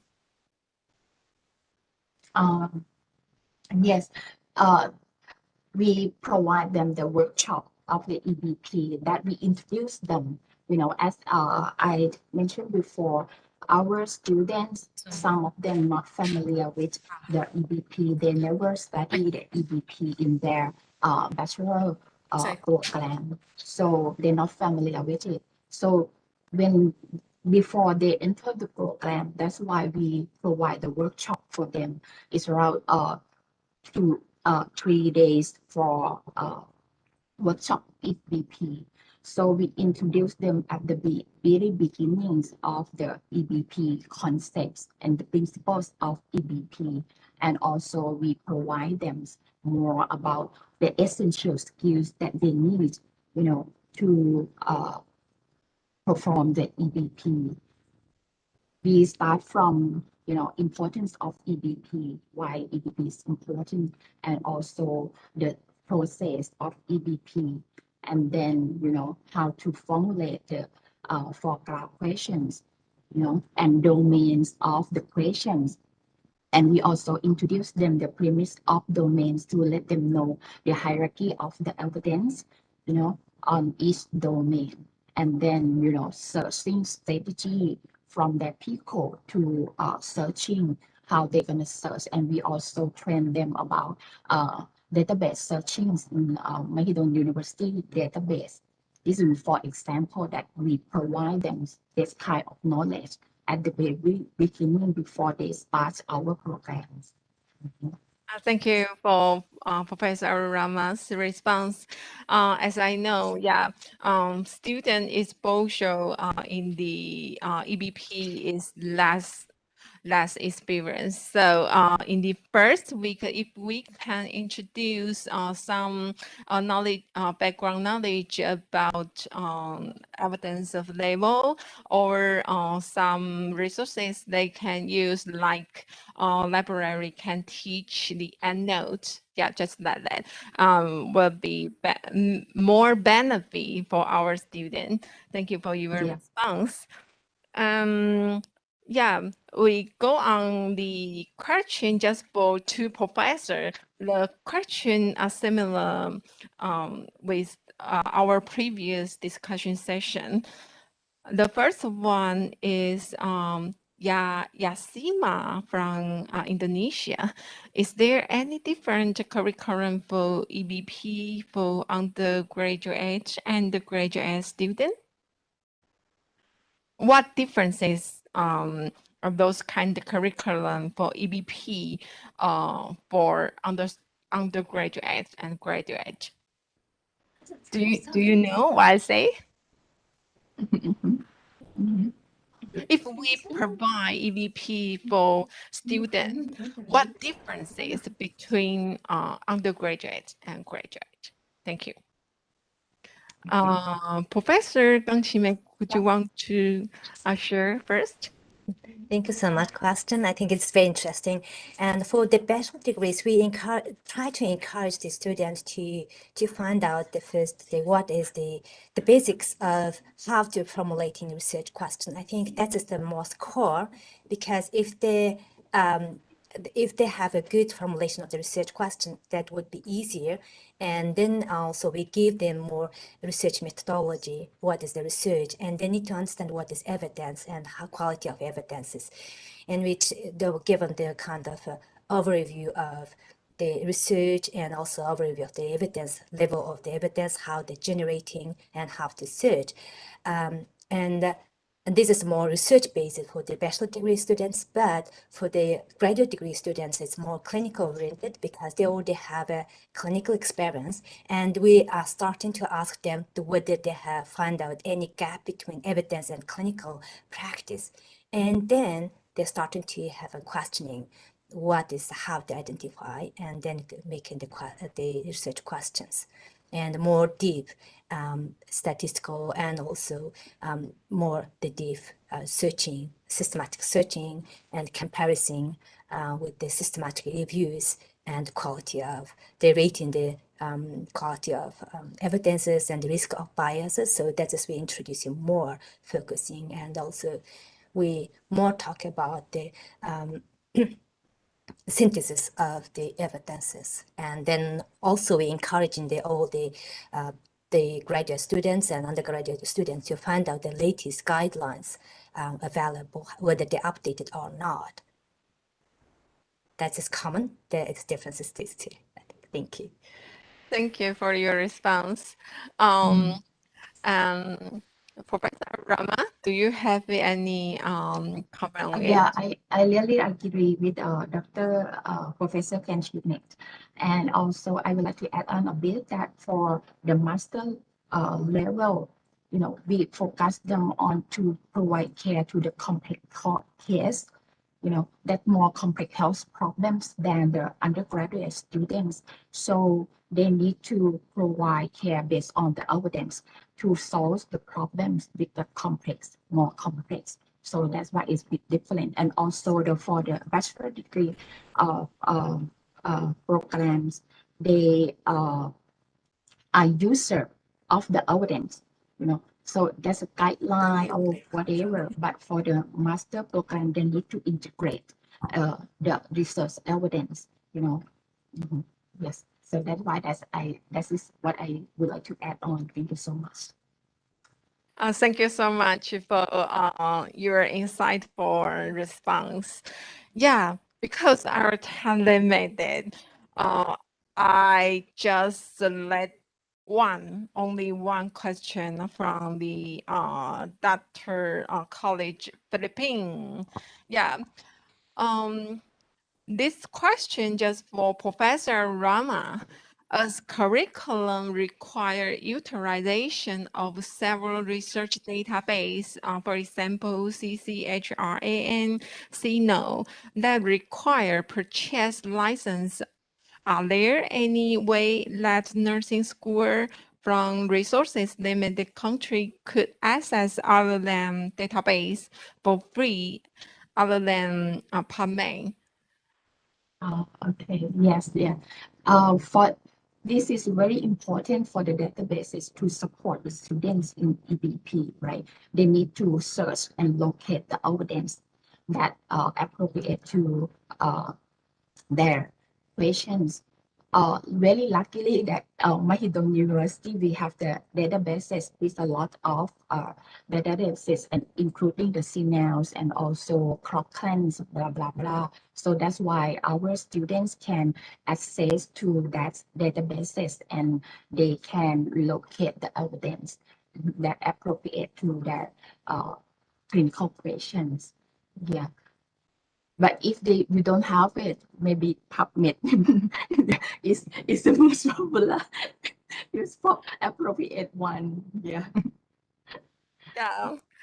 Thank you so much for But database is very important. Yes. Yes. Thank you so much for two professors still with us until now. Yeah, thank you so much. So let's end of this discussion session. Okay, bye-bye. And thank you so much for those kind of interesting questions from our online friend. We hope that we have answered it well. So that conclude the two plenary session this morning. Yeah, because we want to end this morning conference. Yeah, from Taiwan experience, building things new is never an easy way to do. We need to think it in detail and analyze what is our strengths and what is our successful better. Just like Professor Moon say, before she built a DMP program, she need to prepare faculties and provide instrument, provide adequate resources. Yeah, so don't concern about what I can do for an impact, just do it. Yeah. Okay. So, dear friend online, please give yourself a big pour, okay? We have them together throughout all morning. Yeah. We also stands all speakers share their teaching strategy from Hong Kong, Japan, and Thailand's experience. I would like to say, stay together would be stronger. While COVID-19 put all those in a difficult status, but don't forget that it also motivates us to explore our strengths as nurse educator strengths to develop a strategy in maintain the quality of evidence-based nursing education, even in the midst of a health crisis. Yeah. So let's conclude the morning session. Let's revolve around the nursing knowledge in action, exchange of experience in teaching strategy of evidence-based healthcare transnational workshop. I hope to see you all in our afternoon session. So I would like to chance microphone to our MC, Midu. Yes. Thank you. Thank you very much, Professor Chen. And let me give you a big applause one more time for all of our speakers and moderators. Well, yes. And also we has hosted through all the online event, and we have learned that we learned about the PICO question, a research question, and curriculum, and we learn a lot about how we conduct the systematic review as well, how the curriculum become different. It's similar in different countries, and we share the similar things in the content, but different culture and different countries, they have their own strategy to cope with this nursing education. So before we close, I'd like to invite Rod to invite all of us to have a group photos. Yeah, so as what Neela said, she has learned a lot of things about evidence-based practice, but now we are going to learn how to take evidence through a group photo online and on-site, right?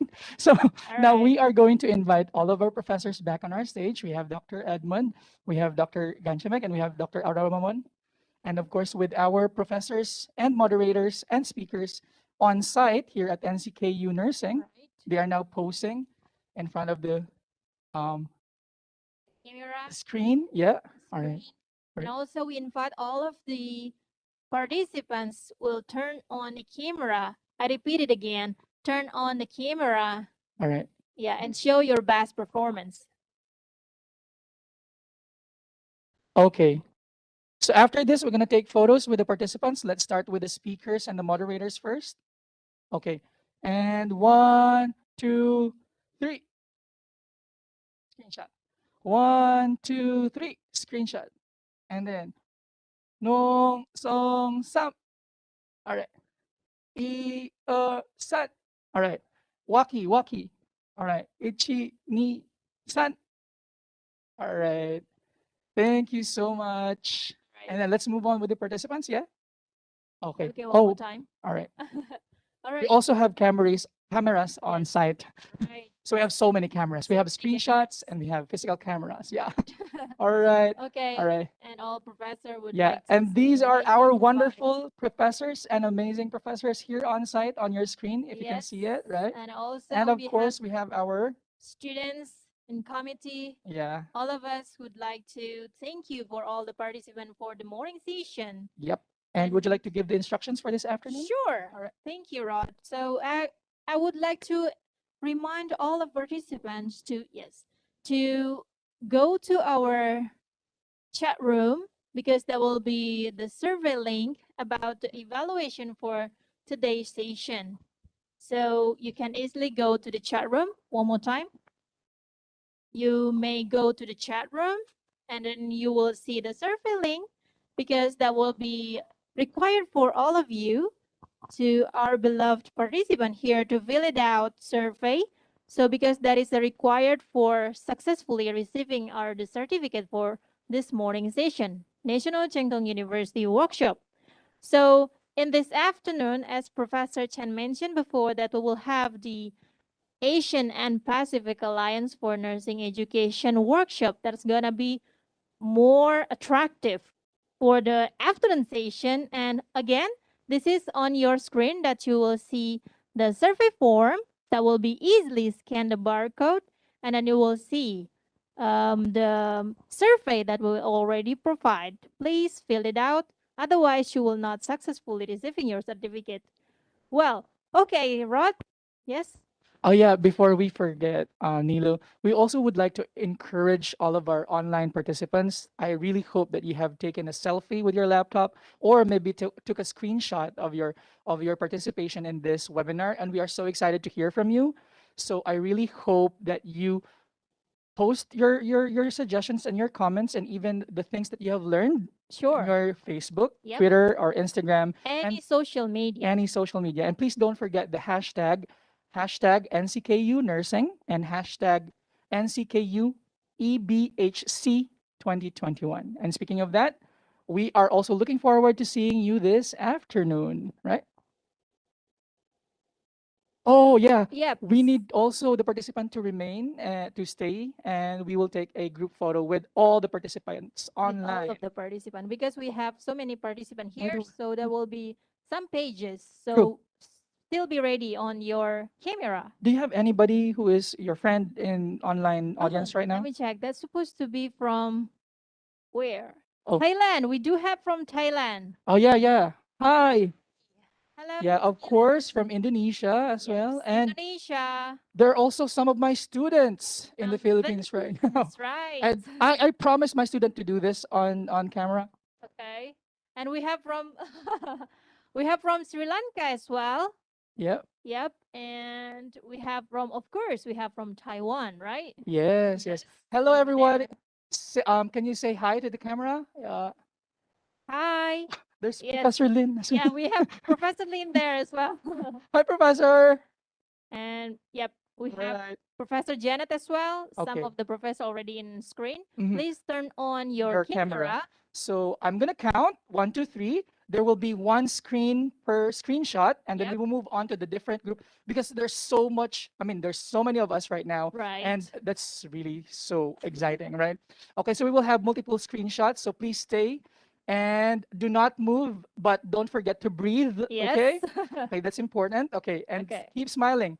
1, 2, 3. Smile. One more time for your best performance, very best performance. Please Okay, don't next forget to screen. smile. Next screen. Mhm. We have isa, dua, tatlo. Okay. All right. And next screen we have. Okay, I will count in Bahasa Indonesia. Go. All right. 3, 2, 1. Okay, we count down. So now, All right. Taiwanese, Taiwanese. Okay, Rod, please. I, sat. And now in Korean. Hana, du, se. All right, in Japanese. Oh, I forgot. Ichi, Ichi, ni, San. Okay. All right. And Thailand. Thailand is no, song, sam. All right. All right. So we got all of you. Any more page? Yep. Any more page? Any more pages? Did we get all? Oh, there will be so many. Okay. So, So all right. many pages. All right. Yeah. So if you want to claim your pictures from NCKU, we require $10. I'm kidding. All right, so that closes down Yeah. our morning session. So please again, don't forget to write or fill out the survey form so we can easily show what is your evaluation, and we will successfully delivering your certificate for the morning session. All right, and That's it. We're signing off. And don't forget, we also still have our afternoon session. All right. Okay, so we're closing down in 10, 9, 8, 7, 6, 5. We're closing and saying goodbye. Say it in this afternoon. 4, 3, 2, 1. Bye bye. See you in the afternoon. NCKU workshop. Yep.